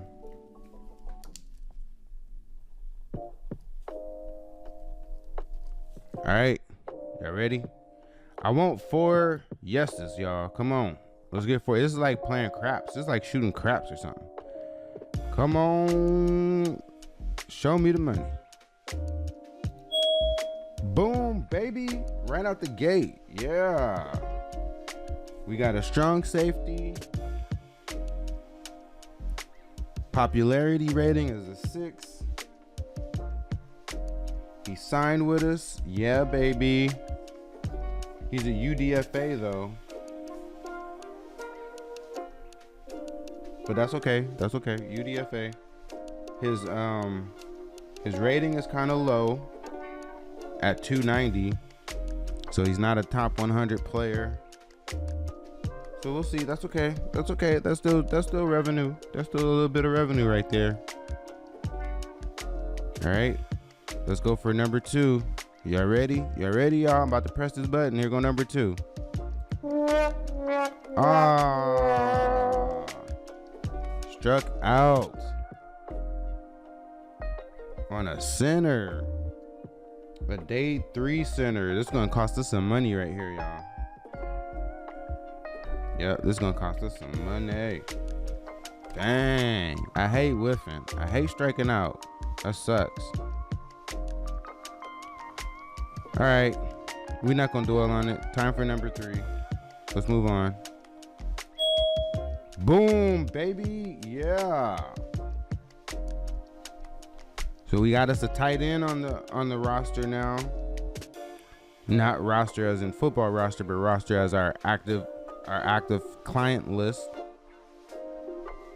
His popularity is 15 and he's a day 3 guy, so if he can become a starter in this league, he can potentially make some money off the field and endorsements. So this is good. This is really good. We missed a 101 center, which is fine because we already have a really good center. So that's fine. All right, let's see. Number 4, fingers crossed, man. We need to go 3 for 4 again. That'll be a 75% win rate in terms of clients won or lost. So we're about to see here. Getting ready, ready, go. Damn. 2 for 2, y'all. 2 for 2. Even though he's not rated that high, it's not gonna cost us too much. He's just a UDFA. But I don't like striking out, y'all. I don't like it. I don't like it at all. Nope. I don't like that. I don't like that shit. No way, no buddy. No sir, no how. Alright, so let's go ahead and take our pause. Let's flip back to the game and find out who these players are. Alright, let's do it. Alrighty, we have slid back over to the game, and it is time to identify the 4 players we just did our generation rolls on as the start of each game. I mean, at the start of each regular season. As you know, we do the generate rookies. That's a big deal for this series because that's what's driving all of it. All right, like I said, we don't do the scouting. We just, you see how we do it. All right, first up is the safety that we signed, a UDFA anywhere around 290. Let's go see who that is.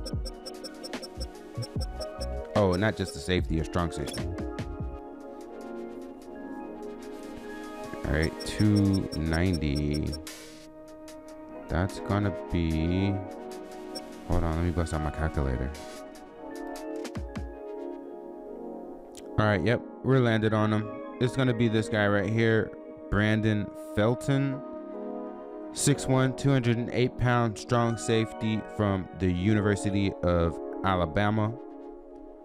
Oh yeah, let's go. Ranked number 274 overall. Let's get it. Okay, so the next guy we need to go find is the center who told us no. The center who told us no. He was highly ranked too. I think it's gonna be, yeah, it's gonna end up being this dude right here, Ryan Turner. So Ryan Turner, 6'3", 313 from Georgia. He's the guy who said no. Yep, he's a day 3 guy. So that's fine. That's fine if he declines. That's totally fine. Next, we got the tight end, who's a D3 guy with high popularity, or high enough. Let's see who this is. Number 101. Ooh, it's gonna be this dude, number 108, Cody Bishop from Miami. Let's go. He looked like a dog too. 6'6", 236. Oh yeah. Oh yeah. He might just slide into day 2. You know, projected as a day 3 guy, but he might slide into day 2. Let's get it. All right. I like that he's young too. Both that guys, he and the strong safety Felton, are both 22/21. But yeah, so all right, cool deal. Now we got one more dude who told us no. We gotta go track down to find out who that is. It's a defensive end. Oh, the way I do this with defensive end, y'all, I don't separate left from right. I kind of combine them, so it's just gonna depend on what the number is, and between the left and the right, who's closer, and that'll be the defensive end. So the rating that we generated was 241, and it don't really matter too much because this is a no prospect, but still, I just want to explain how that works in the game within the game. All right, it's gonna be somebody over here. It's gonna be this guy right here, Damian Hayes from East Carolina. He's the guy who told us no. So it's all good. Year one, we were 3 for 4. This year, we're 2 for 2. So we whiffed a bit, but that's okay. Next year, it'll get better. I'll explain why too. Hold up one second. Okay, yeah, so the reason why it's gonna get better is because I completely, that random number generator I got, that whole generator page, I completely freaked that, y'all. When I say I freaked it. You feel me? So the first, the first 2 years, so 24 and 25, which we're in right now, 25, I set it up so that the caliber of player that we get is lower. And it's not that drastic of a difference. It's just like in these first 2 years, there's zero chance of us getting a day 1 or a day 2 guy. It's strictly day 3 and UDFA guys. After this year, I have it programmed where it'll shift over to another list where it basically will include day 1 and day 2 guys, but at a lower percentage. So remember, like I said, the random number generator generates a number between 1 and 20. So in the second set, basically 2026 and beyond, number 1 in the 1 through 20 range equals round 1, right? And then I think number 2, 3, 4, and maybe 4 different numbers equals round 2. So if it lands on if the random generator lands on any one of those numbers, it'll equal round 2 in the little box, or day 1, because round 1 and no, it'll equal day 2 for round 2. Anyway, so you get what I'm saying? Then for the day 3 guys, there's just way more, there's maybe so if there's one for day 1, there's 4 or 5 for day 2, then there's 7 or 8 for day 3, and the rest are UDFA. So the majority will be UDFA, then, so it's like a tiered thing is basically what I'm trying to describe. If you guys don't understand what I'm saying, let me know and I'll show it in a future episode, the list. I think I showed it earlier in this episode, I can't remember. But anyway, so I just wanted to explain that, how, going forward, we will have a better chance to sign better players, but it's not going to be just open season. Because again, I said, I built this so that, I don't just get to come cherry pick all the best players.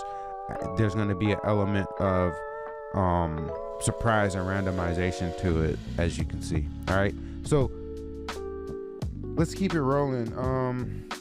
Let's see, we found our players, and we can back out of here.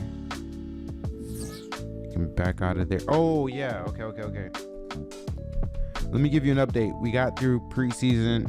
This is regular season week 1. Let me show you where all our players are. We only have 3 right now on our active roster. We're about to add these 2 new rookies, but the 3 that we have, you already know 2 of them because they got drafted and they are on pretty nice looking rookie deals that I hope they can earn. The first guy is this dude right here, and I just know this off the heart. See, it's gonna get harder to manage this as we go, so I'm gonna have to, but we'll see. We'll manage it. The first guy we got right here is Larry Havenstein on the Eagles. The rookie, 6'4", 213. I'm pumped about this dude, man. He's a dog. He's a beast, bro. He's a beast. He's already stronger than the guy in front of him. He's gonna take his spot. Watch, eventually.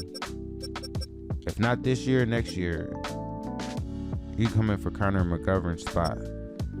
All right, so we got this dude right here, and then the other guy we got is on the Jags. He's also an offensive lineman, a left tackle. As this dude right here. Oh, peep that, y'all. You see that? Remember in the preseason when we looked at this, it was Colin Ellis, and there was another. Excuse me, sorry. And I'm not even gonna edit it out, y'all. I can't. It's too much going on. There was another guy that was on this depth chart with Colin Ellis and this David Bakhtiari guy. So that other guy got cut. He was like 27 years old, and he was also a 64. So this is dope. This is good for Colin Ellis. That means we have a much better chance of him earning this. Maybe not the entire contract, but he'll at least get through this season. I'm more confident about that. Let me see though real quick. I want to see if his motivation changes, if he feels like he has a veteran, because he kind of does have a veteran in front of him.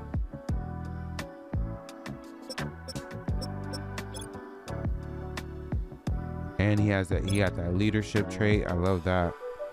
Okay, wait, where did they show? Oh, I think it's right here. Oh, okay. I guess these motivations switch up. I was coming back to see this motivation piece, but so they're relatively close to home. He likes the head coach. Historic championships they don't have. Overall interest, but I guess in the future that'll be for if he wants to re-sign with them or not, and who he would want to sign with in free agency. But sometimes in these motivations, it'll have something on here about them being trained or groomed by like a mentor on the roster, which this dude kind of could be for him. So we'll see how that plays out. All right, and then remember we had a third guy on our active client list who did not get drafted, but let me reassure you, he did land on the team on a practice squad for the Atlanta Falcons, and that's my man Eric Copeland. And you know what? I'm kind of slow, y'all. I've been looking at this so far, even in when I've been doing my offline, when I've been testing out the game within the game. Every time I see this puzzle piece, right, I think, oh, that's dope. That means he's a fit for their program. No, idiot. This means he's a fit for my program. Me as in the Raiders, who I'm not managing. I got them on autopilot, but that's just funny to me. So all this time when I would see this, players with this on their teams, I'd be like, oh, that's good for him. He's with a team that fits him. But honestly, I don't know. So let's take a look at Copeland and his. I don't want to press that because I don't want to sign him. Let's take a look at his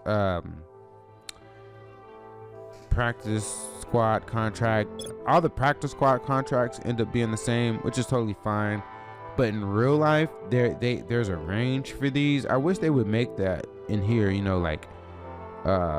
set a budget for it and make like the UDFA process a bit more, let's say competitive, not competitive, but make it like something, you know what I'm saying? Like, and make it where they don't just all give them these standardized contracts. Because in real life, it's not standardized like this. But anyway, so he gets a 1 year, $112,000 practice squad contract. Of course, he's highly interested in them. He wants to sign. They have warm weather. Super Bowl chase, no. Historic coach record is okay, whatever. So yeah, he wants to be here. Only thing about this dude, Copeland, if you look, he's kind of slow, y'all. 84 speed, 89 acceleration. He might be one of those I told you about where I said we gotta, there's some players who who retire before their time. He's gonna be one of those. He's only a 58. If he don't get better on this practice squad, I give him 2 to 3 years. 2 to 3 years on this practice squad. You know what I'm saying? But again, like I explained earlier, so the way it's gonna work, I'm gonna talk about it here. So let's say Eric Copeland ends up having like a 3-year career and then vanishes, right? The year that he vanishes, when we go into doing the roles, Yeah, I'll know that because I always check to see like where my players landed. So when we go to do the generation rows like we just did, there was 4 of them. There will be an extra 1 because we would have lost a guy to the retire. You see what I'm saying? And if we lose 2, there will be an additional 2 like that. But the base is always the 4 that we do. So just wanted to highlight that. I explained it earlier, but I just wanted to explain that again. All right, so those are our 4. I mean, not 4. We have 3. Those are our 3 players that we have signed. I showed the 2 new players that we've signed. The next stage, the next thing we're going to do, now it gets a little bit more intricate, right? So remember, in the 2024 season, at this point, after we identified the new guy, the rookies, we went from here straight to the draft, basically, right? Now, what we're going to do is we're going to go from here to the mid-season point. And the reason why I do that is because it makes it easier to track my players. So I'll fast forward to mid-season, and then I'll go track those 3 players that we just looked at just to make sure they're still on their rosters and everything is intact. Then from that point, we'll fast forward to the end of the season and do the same thing essentially to make sure everything is intact. And then at that point, we'll look to see if any of our players that are on rosters, if any of those rosters made it to the playoffs, because we got to adjust and tweak contracts for that. Because remember, I have a built-in thing for the playoff piece for the payments. All right, because I get a commission for the agency gets a commission for all that, so I built that into the game within the game. So let me take a quick pause and update the model, and then I'll come back and fast forward this. Now y'all won't feel none of this, it'll be in an instant, but let me just handle my candle. All right, so boom, I did what I needed to do. Now we can go ahead and proceed, make our way to the midpoint of the season.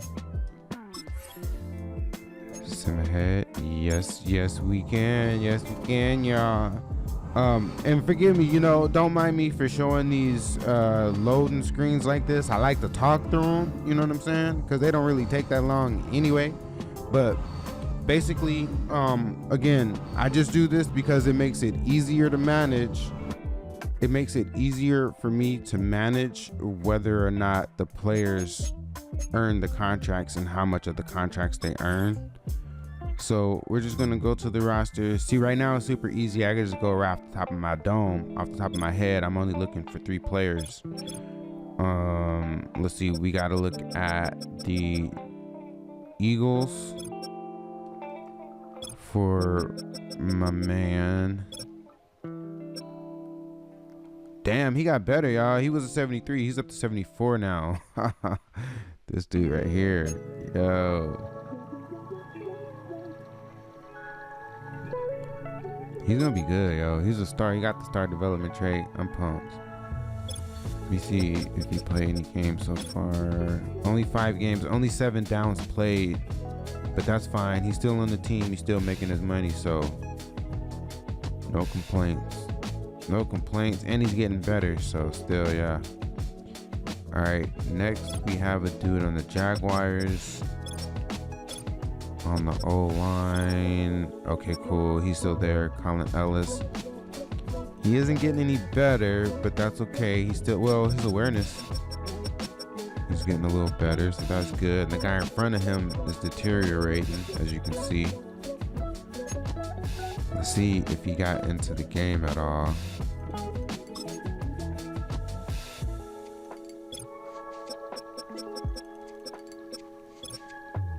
Oh, he's played way more than our center over there. This dude has played in 7 games and he's gotten 60 snaps, 60 downs played. So that's good for him. Good for Colin. Lastly, I want to check on our running back in Atlanta. Make sure he's still there. I'm pretty sure he is. They normally don't move much on the practice squad unless they get, meaning like they don't get cut off the practice squad. They may get signed or stolen. Yep, there he is right there. Oh wait, did they add another? It looks like they added another running back. That's interesting. This dude wasn't there before, y'all. Or I don't think so. Maybe he was. Because before I was just doing it by alphabetical order. So maybe that guy was there all along. We ain't worried about him though. Hey, we ain't worried about. We still here. So that's all I care about. And I'm pretty sure, but let me just double check. I'm pretty sure he don't have no activity going on. Wait. They play season stats here. Yeah, see, it's all blank. Yeah. Nah, he's practice squad through and through. So that's good to know. Midway of the season, none of our players got cut. I ain't gonna lie, y'all. In my test dynasty, or my test run that I was doing, the very first player that I ever signed, he was a UDFA guy, but he ended up getting drafted in, I think, the 7th round. I would have to check my notes. I think he ended up getting drafted in the 7th round. Got a 4-year contract. I was all pumped. Got the signing bonus. Signing bonus was kind of low though. It was like less than 500. It was like 360, something like that. But anyway, man, I went through the midway. See, this dude got cut in like week 1. Oh, bro. I was like, damn, it was so cold. He ended up getting picked up though and still had like a decent career. Ended up going from team to team and actually ended up improving over his career. But still, y'all, it was like, damn. So, and I already knew that because I know how it works with the NFL. These aren't guaranteed contracts. So I already had, built something in place. And it's since evolved. That's why I had that test run so I could, play it out and evolve my little engine here. But boy, oh boy, stories. All right, hold up real quick. Let me go update the engine. I'll be right back. And when I say engine, I'm talking about what the F? Yeah, I'm about to go update the engine. And when I say engine, I'm talking about the Excel model. So let me do that. 1 second. All right, y'all. Let's go on and get this thing taken care of. Go ahead and sim to the end of the season at this point. And then make sure everyone is still on the roster. Make sure everything is still intact, which it's all looking good, looking like it should be, but you never know.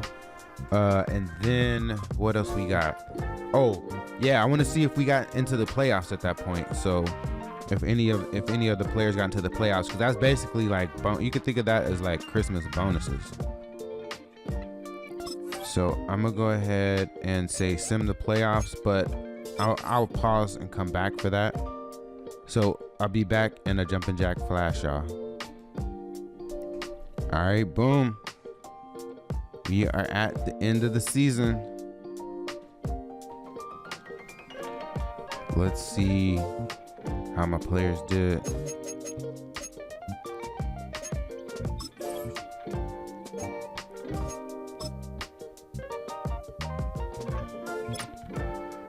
All right, let's go check out our center with the Eagles.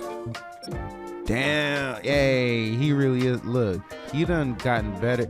He done went from 73 to 75 in year 1. He already started out pretty high and he's getting better. This dude, he's gonna really help build our agency, y'all. This dude right here, Larry Havenstein. We lucked up. Oh no, his awareness and pass blocking went down though. That's not good. Run blocking went down. We gotta keep an eye on that. I think it's because of this dude in front of him, man. He could be like hindering his what's the name? Like, let me see, how much longer is his contract? Hold on.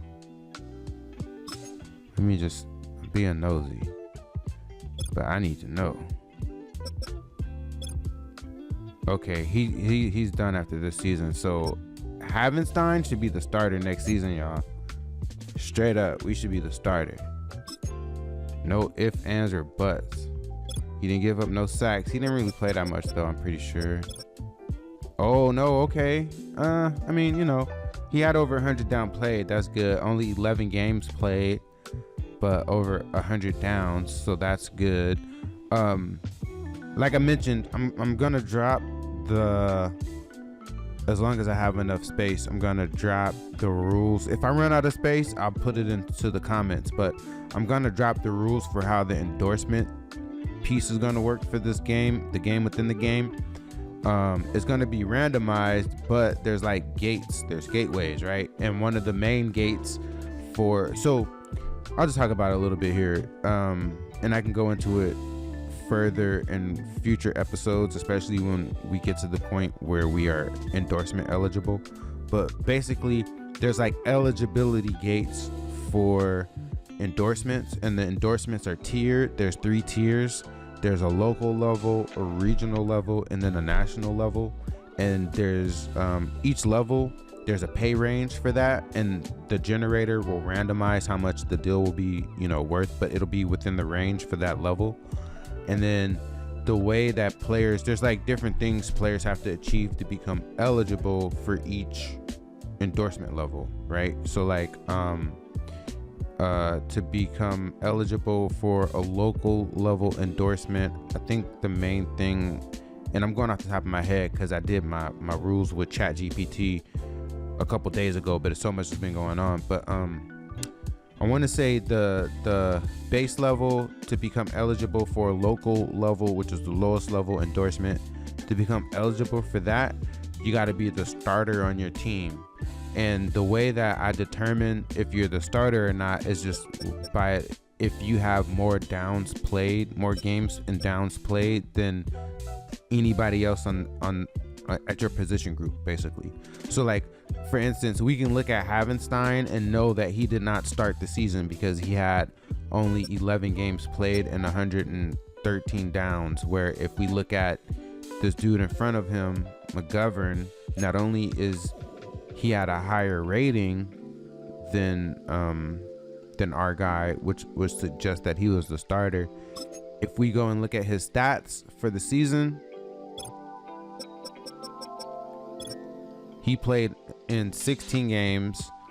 I almost slipped up and said all 16 games. I forget that NFL now plays 17, but he played 937 downs played. So you can see there, this dude was clearly the starter. You see what I'm saying? But if it was flipped, if this was our guy, this would make him eligible for a local level endorsement contract, right? And then we'll go to the generator at that point and work it out. And then there's other things that will unlock, like regional level and national level, which again, I'll try to drop all of the endorsement rules in the description, so make sure you check that out. Yeah. All right, so that's our first guy, Havenstein. He made it through the entire season with his squad, which was as expected, and he got much better, which is really dope, super dope. So he's a beacon of hope. The future looks bright for the agency. This is a big signing for him to be in the first class that we signed. This was major. All right, the next guy up is this dude that plays for the Jags currently at left tackle. Ooh, he got better. Not only is he still there, he got better. That's what I'm talking about. Hey, look, my big thing for Colin Ellis is if he can get through his 4-year contract with the Jags, he'll have a chance at a decent career. I don't know. Honestly, I'm not sure if he can make it though. I'm not sure, but we'll see. He's kind of, I won't say the line is not a premier position, but the premier position of the line is left tackle. So, and he's not, that good, but he's young, so he got time on his side. And he got better. I think that's probably because of his playing time. He's at a normal development rate. Let's check out what he do. He didn't give up any sacks. Ooh, he played all 17 games, but look at that. He played more games than our other guy and had just around the same amount of downs played.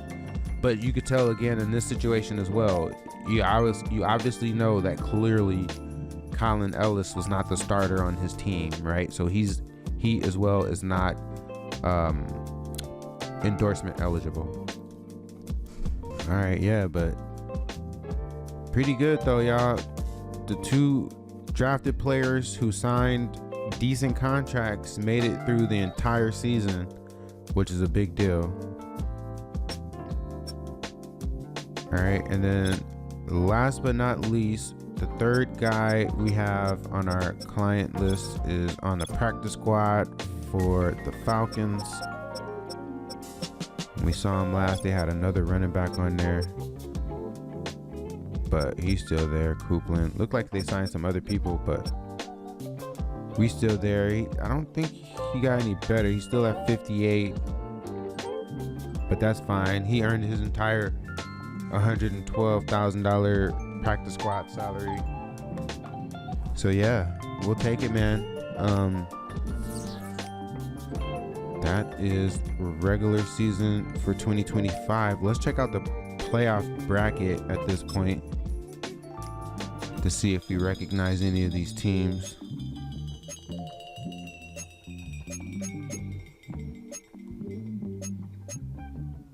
Ooh, the Falcons. Okay, so we got a guy, he's on the practice squad of the Falcons.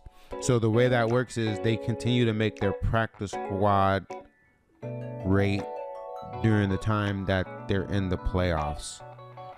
But who are the other two teams? The Jaguars. You don't see the Jags on here anywhere, right? Nope. The Jags and the Eagles. Y'all don't see the Eagles nowhere? Nope. Okay. But that's cool though. Our running back made a team that made it to the playoffs. We'll have to come back and work that out. But let me go update the model. I'll be back in a flash. All right, boom. Got everything updated on my end. Let's go ahead and simulate through these playoffs. When I have a team in the playoffs, we do 1 week at a time. So let's just do that. Because they also, let me see, they play this week too, right? Yeah.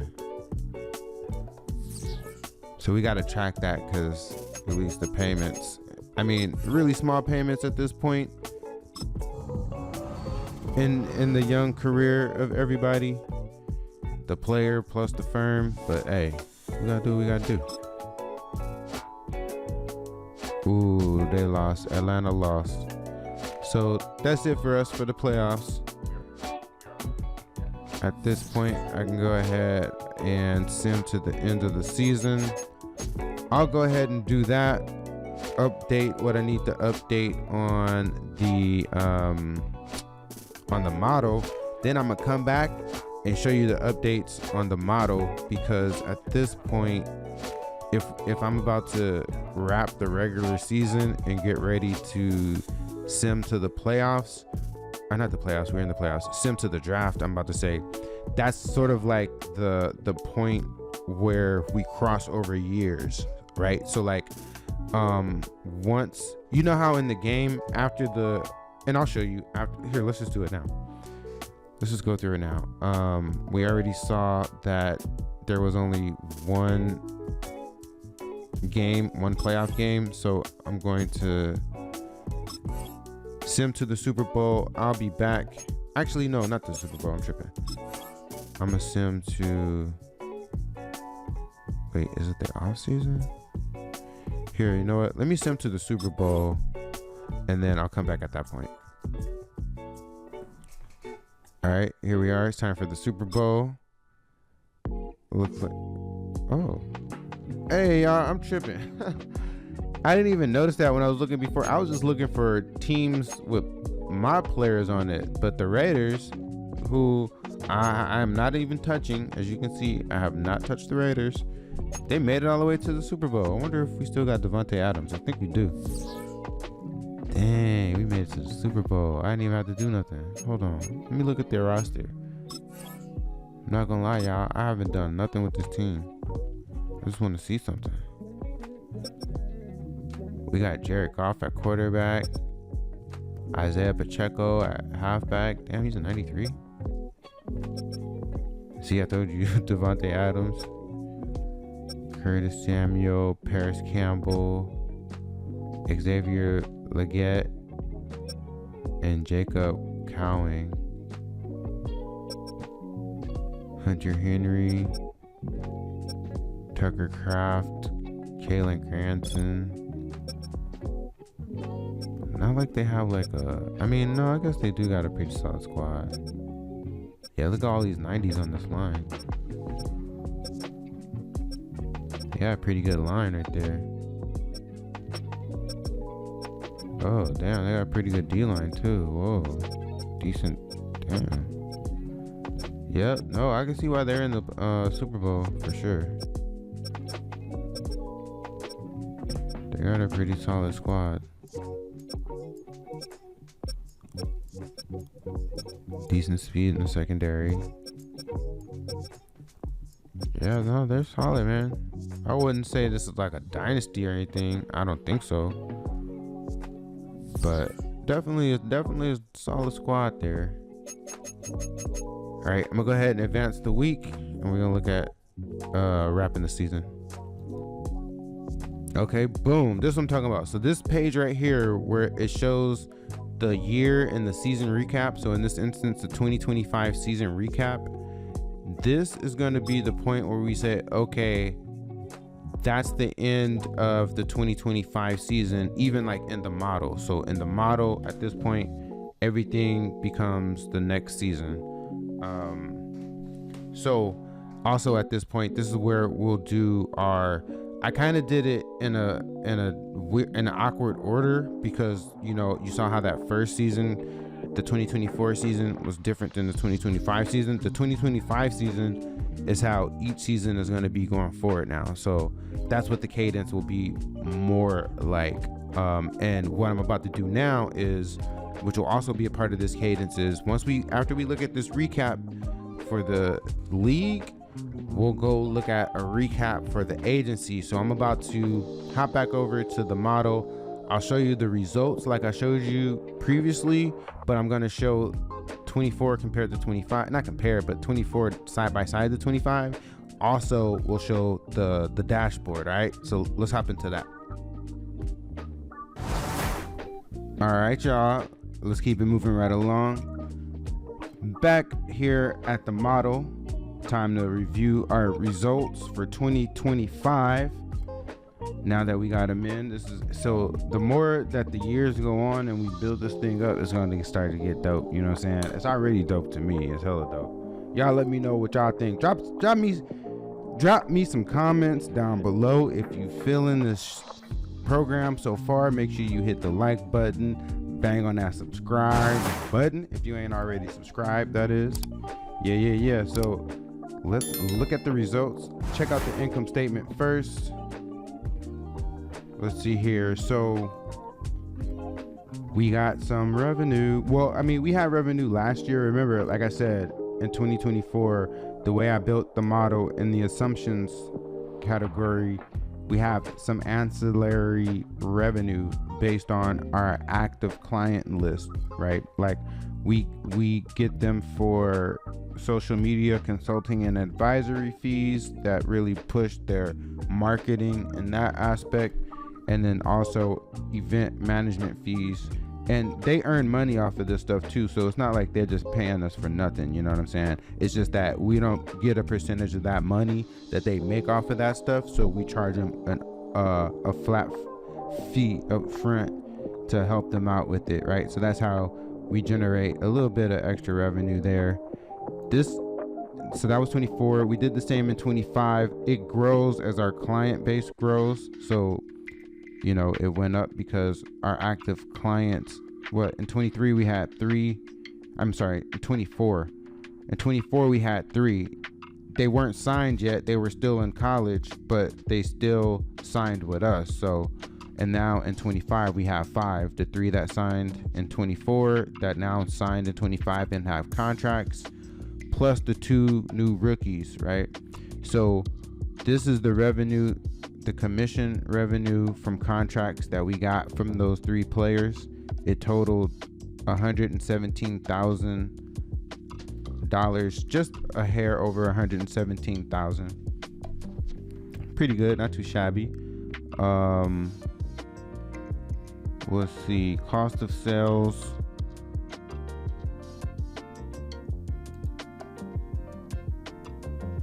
Oh, so wait, I'm sorry, my bad. Total. So total revenue 2025, 204,000 versus the 2024. So our total revenue, we 4x'd it.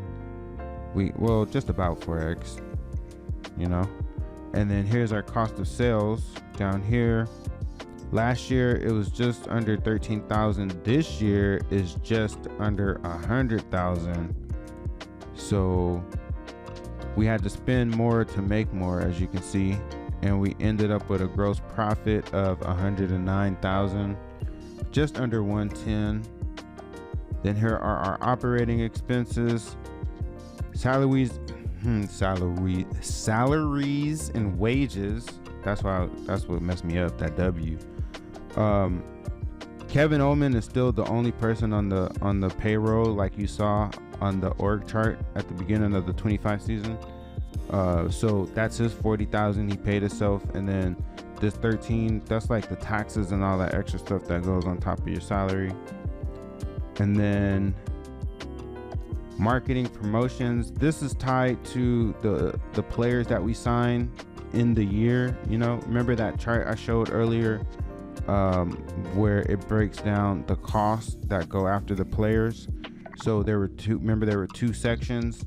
The one section that deals with the marketing and all that kind of stuff, this is where it goes. The other section that deals with the draft, that goes between our balance sheet and our income statement. So like for instance, right here, the 72,500 draft prep costs, this relates to these three guys, the three guys who we signed in 24 who are now playing in 25. These are the draft costs related to them. And then you'll see it on my balance sheet. I'll show you the draft costs that are related to the guys that we signed in this year 25. All right, but back to our operating expenses. So let's see. Our event and travel costs went up just a tad bit. I got an assumptions running in there that runs this. So basically, as we grow as an agency, these costs are going to increase. They're like a function of that.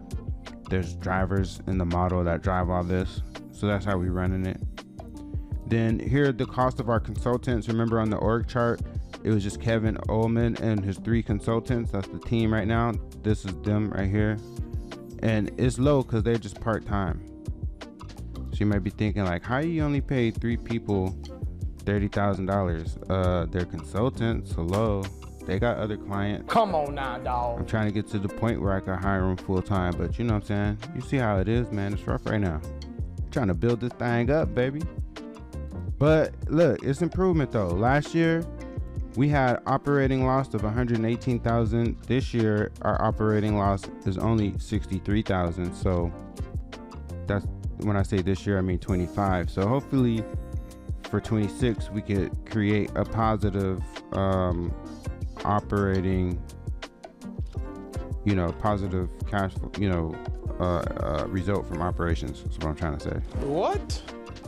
Here's our before tax numbers. We not getting taxed, y'all, because we ain't making no money. So there's no tax bill. And then when we do, we got this, we got what's called a net operating loss. So that's going to go against our tax bill. I got that all worked out in calculation wise in the supporting schedule section. I'm not gonna get into that here, but I'm just letting you know how deep it go. When I told you it's robust, y'all, somebody thought I was playing, huh? Who thought I was playing? Drop it down below. I ain't playing with you. Yeah, I mean, it's robust, baby. All right, so that's our income statement for 25. Let's look real quick through the balance sheet where we are, and we can look at it compared to 24. So here's where we are with cash. We're down to 270,000 in cash.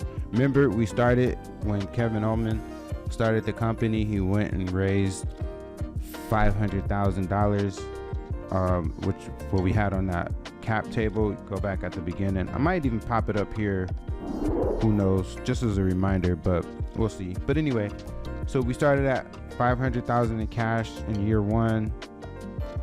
I mean, in 2023 pre anything. Then year 1, we ended at 311 in cash. Now after year 2, we just ended with 270 in cash. So we're not yet making nothing, but that's okay. We building, y'all. We building. We still building. Oh, see, remember this is what I was talking about, our capitalized draft costs. So this is the 72,000 that's now on the income statement under cost of sales. And then this 37 that you see here on the balance sheet, next year, meaning in 2026, this is going to be the draft cost that you see for 2026. All right, because this is for the 2 players that we signed. That's why it's lower, because this is only for 2 guys. This is draft prep cost for 3 guys. And yeah, you get the point. What else we got? On our liabilities section, we just got a few, little liabilities here, nothing too major. That's all factored into the assumptions that drives that. Again, I'm just gonna repeat myself. All right, real quick then, let me show you the cash flow statement, and then I'm getting excited because I'm gonna hop into the dashboard. But here's the cash flow statement. So the first section is our cash flows from operating activities. We're doing better, you know what I'm saying? It's still a negative here. You want this to be a positive, really, but it's getting better. So like in the first year, 2024, cash from operations took up just under 8. I'm gonna round it up. Let's say 186,000. This year, it only took 41,000. So as long as we keep building the agency, this is gonna flip to positive, and then our cash balance is gonna start going up. Watch, because that's really the only thing there is. Investing was 0, financing was 0. So this is the net change in our cash. Or I'm sorry, that was free cash flow, but that's the same as our net change this year. So our ending cash balance, as you see again, is that 270,454. And yeah, y'all, that's the model. Now it's a lot more that I'm not really breaking down and showing you. I'm just giving you like some highlights right here, giving you the gist of it, walking through it. But yeah, that's about it. Now I'm about to flip over to the dashboard. Ooh, I'm so excited about this. This is like the best part of it, for real. It's going to be a visual representation of not everything you see here, but like the important pieces of what we're going to be monitoring as we try to build this business over time. All right, so 1 second, let me get that all prepared and put together, and I'll hop back on. All right, guys, so here we are on our dashboard. Yeah 2025 OMG dashboard. That's Overtime Management Group. Let me just give you a quick walk around, and then we can get into some of the results, although we've already saw the results, the most of them. I actually have 2 different filters for this thing, but let me try to explain it. So we got this top header section here right beneath the title, where we'll show revenue. This revenue pertains to this title year, so this is 2025 revenue amount, and then it's revenue and contract commission percentage. So this is the percentage of our revenue that came from team contracts. So if you look down here, this graph right here is revenue and profit per year. So for instance, this is the revenue for 2025. This is the makeup of that revenue. This is saying that this 57%, that's this blue right here, because this blue right here is that represents the money that came from the commissions. All right, that's what I'm trying to say. Next is the profit section. This shows the total profit for the year, how much it was, and the profit percentage. And so that profit percentage is also here as well. That's this purple line. So in 2024, you see we had really low revenue but high profit, 76% profit. In 25, we had way more revenue, but our profit took a little bit of a dip. It dropped from 76 down to 54%. So that's what this 54% is here. That's the same 54% from this purple line on this revenue and profit per year chart. All right, and then we have this actively signed players dash right here. It shows how many actively signed players we have as of the year on the title. So 2025, we have 5 actively signed players. This light blue number here is the difference year over year. So as you all know, we had 3 players in 2024. So then when we go to 2025, we got 5. That's a difference of +2. That's what this represents here. And then the other side is the won loss percentage. So as you all saw in 25, when we added these two new in 25, that was a 50% rate, a 50% success rate, right? Because out of 4 tries, we only got 2 of them. So that represents, that's this percentage won. That's what that represents. That's the percentage won of the new clients that we added for the year. You get it? All right, and then I already explained this graph by way of explaining these, but let me explain these. So this one is really related to this. It's kind of like the same thing, but this is going to show actively signed players by year. So as our years go, and then also too, right now, I have this all calculated to only show 5 years at a time. I can expand that to more if I want, like 10 years, but we'll see how it goes. But for now, it's going to be 5 years. So even though this graph here is showing the same, basically the same information as here, it's showing it in a different way and giving you a visual, and it's going to give a visual over time.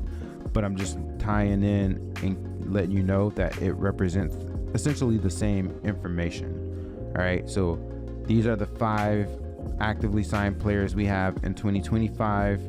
These are the 3 actively signed players we had in 2024. And then that's the difference of 2 that you see there, right? And then they have like these regression lines and power lines and all that. You can't really see it because it lines up, but as the years go on, you'll start to see it's essentially trend lines that we have baked in there. All right. This right here, this is team contract comparison by position.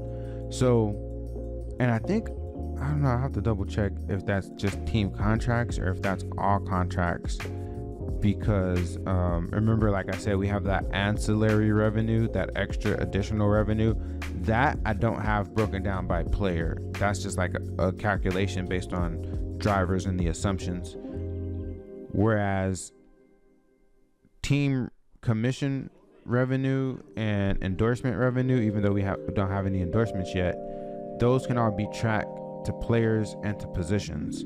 So this is just showing, and I think it is, well, right now it is definitely team contract because we don't have any endorsements, but as the years go on, I'll tweak this if necessary. But right now, this is showing by position which positions of our actively signed players have brought us the most money. And it's super simple to see right now because the 3 that you see, this is designed to give us the top, I want to say the top 5, but right now we only had 3 who earned money this year, and that was the 3 that we signed last year, right? So the top 3 just so happens to be the total 3, you get it? And that's the 3 from last year who made money this year, if that makes sense. So anyway, you got at the top the center, you know, that center, the dude who was kicking tail, and he's gonna be a starter next year. He earned for us a total of $61,800 with his contract. And right now I can just single it to one player, but as years go on, this is gonna compile all the players by group. By position group, so we can see which position is making the most money for us. And I'm gonna make sure this includes endorsement contracts too. But anyway, and then we have our left tackle. He made $51,000 for us last year with his contract. And then that halfback that we have who played for Atlanta Falcons, He was on the practice squad, so he didn't really make that much for us, only 3,400. Although, you know, we get more from him from the ancillary fees. But that's basically the gist of the main dash here, what we're displaying. And then over here to the side, I got some extra information for you. So let's dig in a bit over here. So this one right here, this is a chart that pertains to our customer acquisition costs, but I'll call it player acquisition costs and lifetime value. So that's like a stat in SaaS, even though this is not a SaaS company. And SaaS companies, one of the things that they look at is LTV to CAC ratio. It kind of almost functions like, to a degree, we kind of have recurring revenue because it's baked into those contracts. But anyway, so the way this is going to work though is this top portion, this top darker blue portion, that's showing the average revenue per client. And it's showing it by year as of the year on this. So this date is going to match this one, 2025. So in 2025, our average player brought $41,000 in. So if you average between these three, plus those other two guys that brought in extra money. Then the previous year in 2024, the average was 18,000. And then I also have on here LTV to CAC. So LTV is lifetime value. I'm getting super technical, almost super technical, but these are, look, this is one thing I love about numbers and one thing I love about sports. Sports and business, it's kind of like the same thing, y'all, when you really break it down and think about it.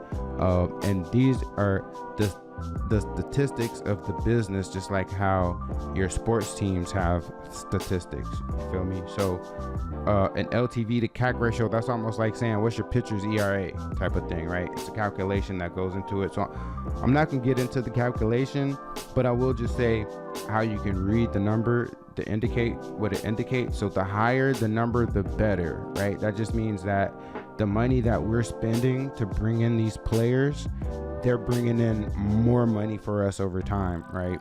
Like, so that's why it has an X on it. So like in 2025, our LTV to PAC ratio, I call it PAC because it's player acquisition costs, not customer acquisition. And normally in life it's CAC, customer acquisition costs, but we're calling them player, right? Anyway, you can see here it's 8.5x. That means 8.5 times. That means the money that we spent on, you remember how we like had to spend money on getting the players ready for the draft and all that stuff? Well, we should make 8.5 times what we spend. That's what this metric indicates for us. All right. So in 2025, our number went up. It went up from 4.4x in 2024 to 8.5x. So we're doing pretty good. We're doing pretty good in that area. That means the money that we're spending on our players are paying off. And you can kind of see that, right? You'll see that in the win percentage here. But that just shows that the overall goes into showing like the health of our business. And you'll see it over time, like the trends of this, right? And then this little chart right here is just showing where we are with our cash. This is what's called a waterfall chart. So this is your starting point. This is how much cash we had to start the period, and it pertains to this period here, the 2025. So at the beginning of 2025, and we saw this on our other chart too, right? But at the beginning of 2025, here, let me look at it. I can see it better on the other chart. All right, so what this is showing is at the beginning of 2025, we had a starting cash balance of $311,000, just over 311. And then between the three cash flow categories, operating, investing, and financing, remember how I showed when I showed the model, operating and financing were 0, and then operations, I was saying how it got better because it only took 40,000. The year before it took like over 100. So this is just showing a visual of that. And then So it's like, this is your starting, this is plus or minus, in this case is minus 40 here, nothing here, nothing here, and then this is our ending. Our ending balance is the 270,000 in cash that we have. So that's what that's showing. And then this little last indicator here, this is, we're just given a rough estimate of our company value for valuation purposes. And I'm using a multiple of 4 times our EBITDA. EBITDA means earnings before interest, tax, depreciation, and amortization. So we calculate EBITDA in our model, and then all I'm doing here is just taking the EBITDA number for the year that we're looking at, and I'm multiplying it by this multiple, which is like an industry thing.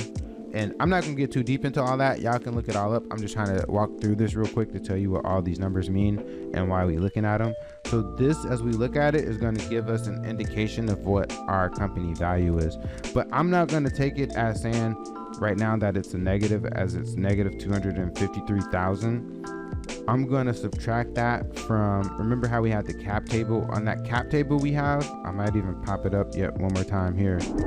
But as you can see, so on the cap table, it shows that our valuation after we raise that 500,000, it goes up to 1.5 million. So I'll take that 1.5 million is what the value was when we raised the money in 2023, and I'll just subtract this 253 from that to say our value is roughly about 1.25 million. So it did dip a bit, but this isn't yet completely indicative of all our value.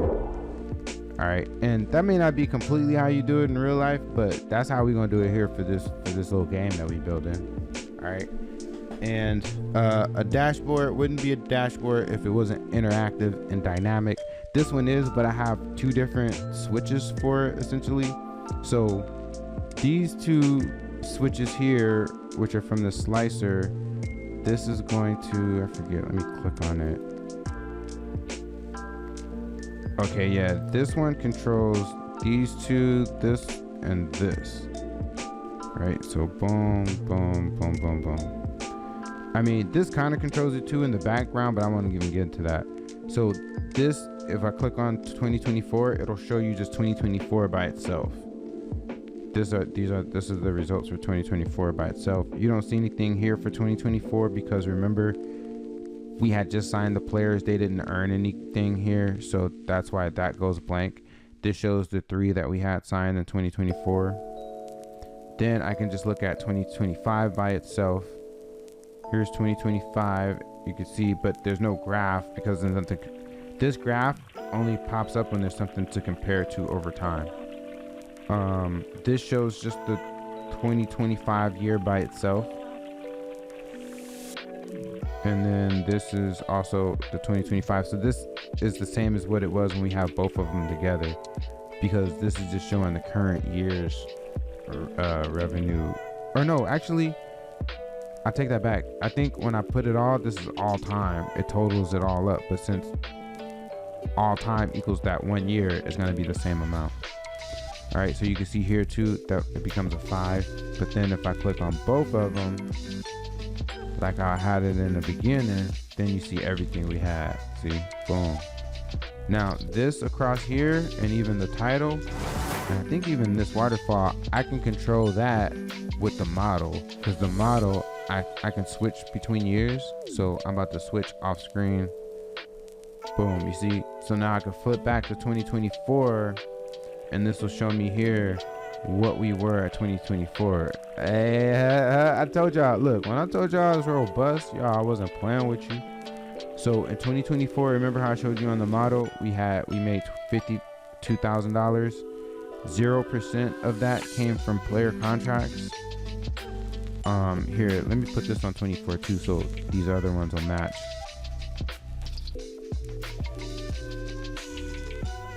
So if I also put this one on 24, now everything matches 24, okay? So this is the 76% that you see here. That's our gross profit percentage. Let's calculate it there. This huge Oh no, you don't see any of the dark blue here. That's why this is 0, because it was just these 2 revenue streams. This is the 3. It's a +3. The 3 active sign that we had in 24 is the net new. That's that +3, because remember in 23 we didn't have any. So, and it's a 75% win rate. That's our new. So the 3 new that we added in 2024, the win rate for them was 75%. Remember when we did the 4 roles, we had 3 out of 4. 3 out of 4 is 75%. That's what this is. Dope, huh? All right, so, and then you can see here too, our EBITDA was much lower in 2024, because when we did the multiple, it was -475. So it dipped even more. But then when you flip here, let me flip this back. Let me put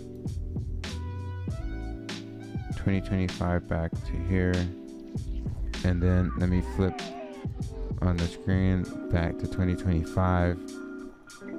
Boom. So then you go to 2025. Now we can just see at a glance how our performance is, right? So that's the dashboard, y'all. I'm excited. So over time, we're gonna be able to see, you know, how the agency is performing, what the value of the agency is. This is what we're trying to use when we're gonna try to sell it for the exit strategy and all that kind of good stuff. So this is pretty good. This is probably a good place to wrap it up here. We went through 2 full cycles. We got 5 active players signed. When we come back on the next episode, we're going to get ready for the 2026 NFL draft. Our 2 new players, we want to see where they land. Hopefully they can both get drafted. That would be awesome. And yeah, y'all, I'm pretty excited. I'm pretty pumped up. You see what it is? You see what it is? When I said it was robust, you see what I'm talking about, yo. So, hey, that's what it is. Thank you for rocking with me this long. If you've been rocking with me for this long through this whole thing, you know who it is. Let me go ahead and close this out properly, y'all. You know who it is. For the old man. Yeah, that's right. Hit that like button. Hit the subscribe button. Drop a comment down below. Let me know.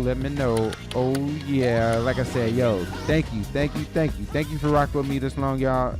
I'm excited about this series right here. Even if y'all don't like it and I don't make videos of it, I'm gonna be playing this on my own in real life. All right then, until the next one, y'all. Peace.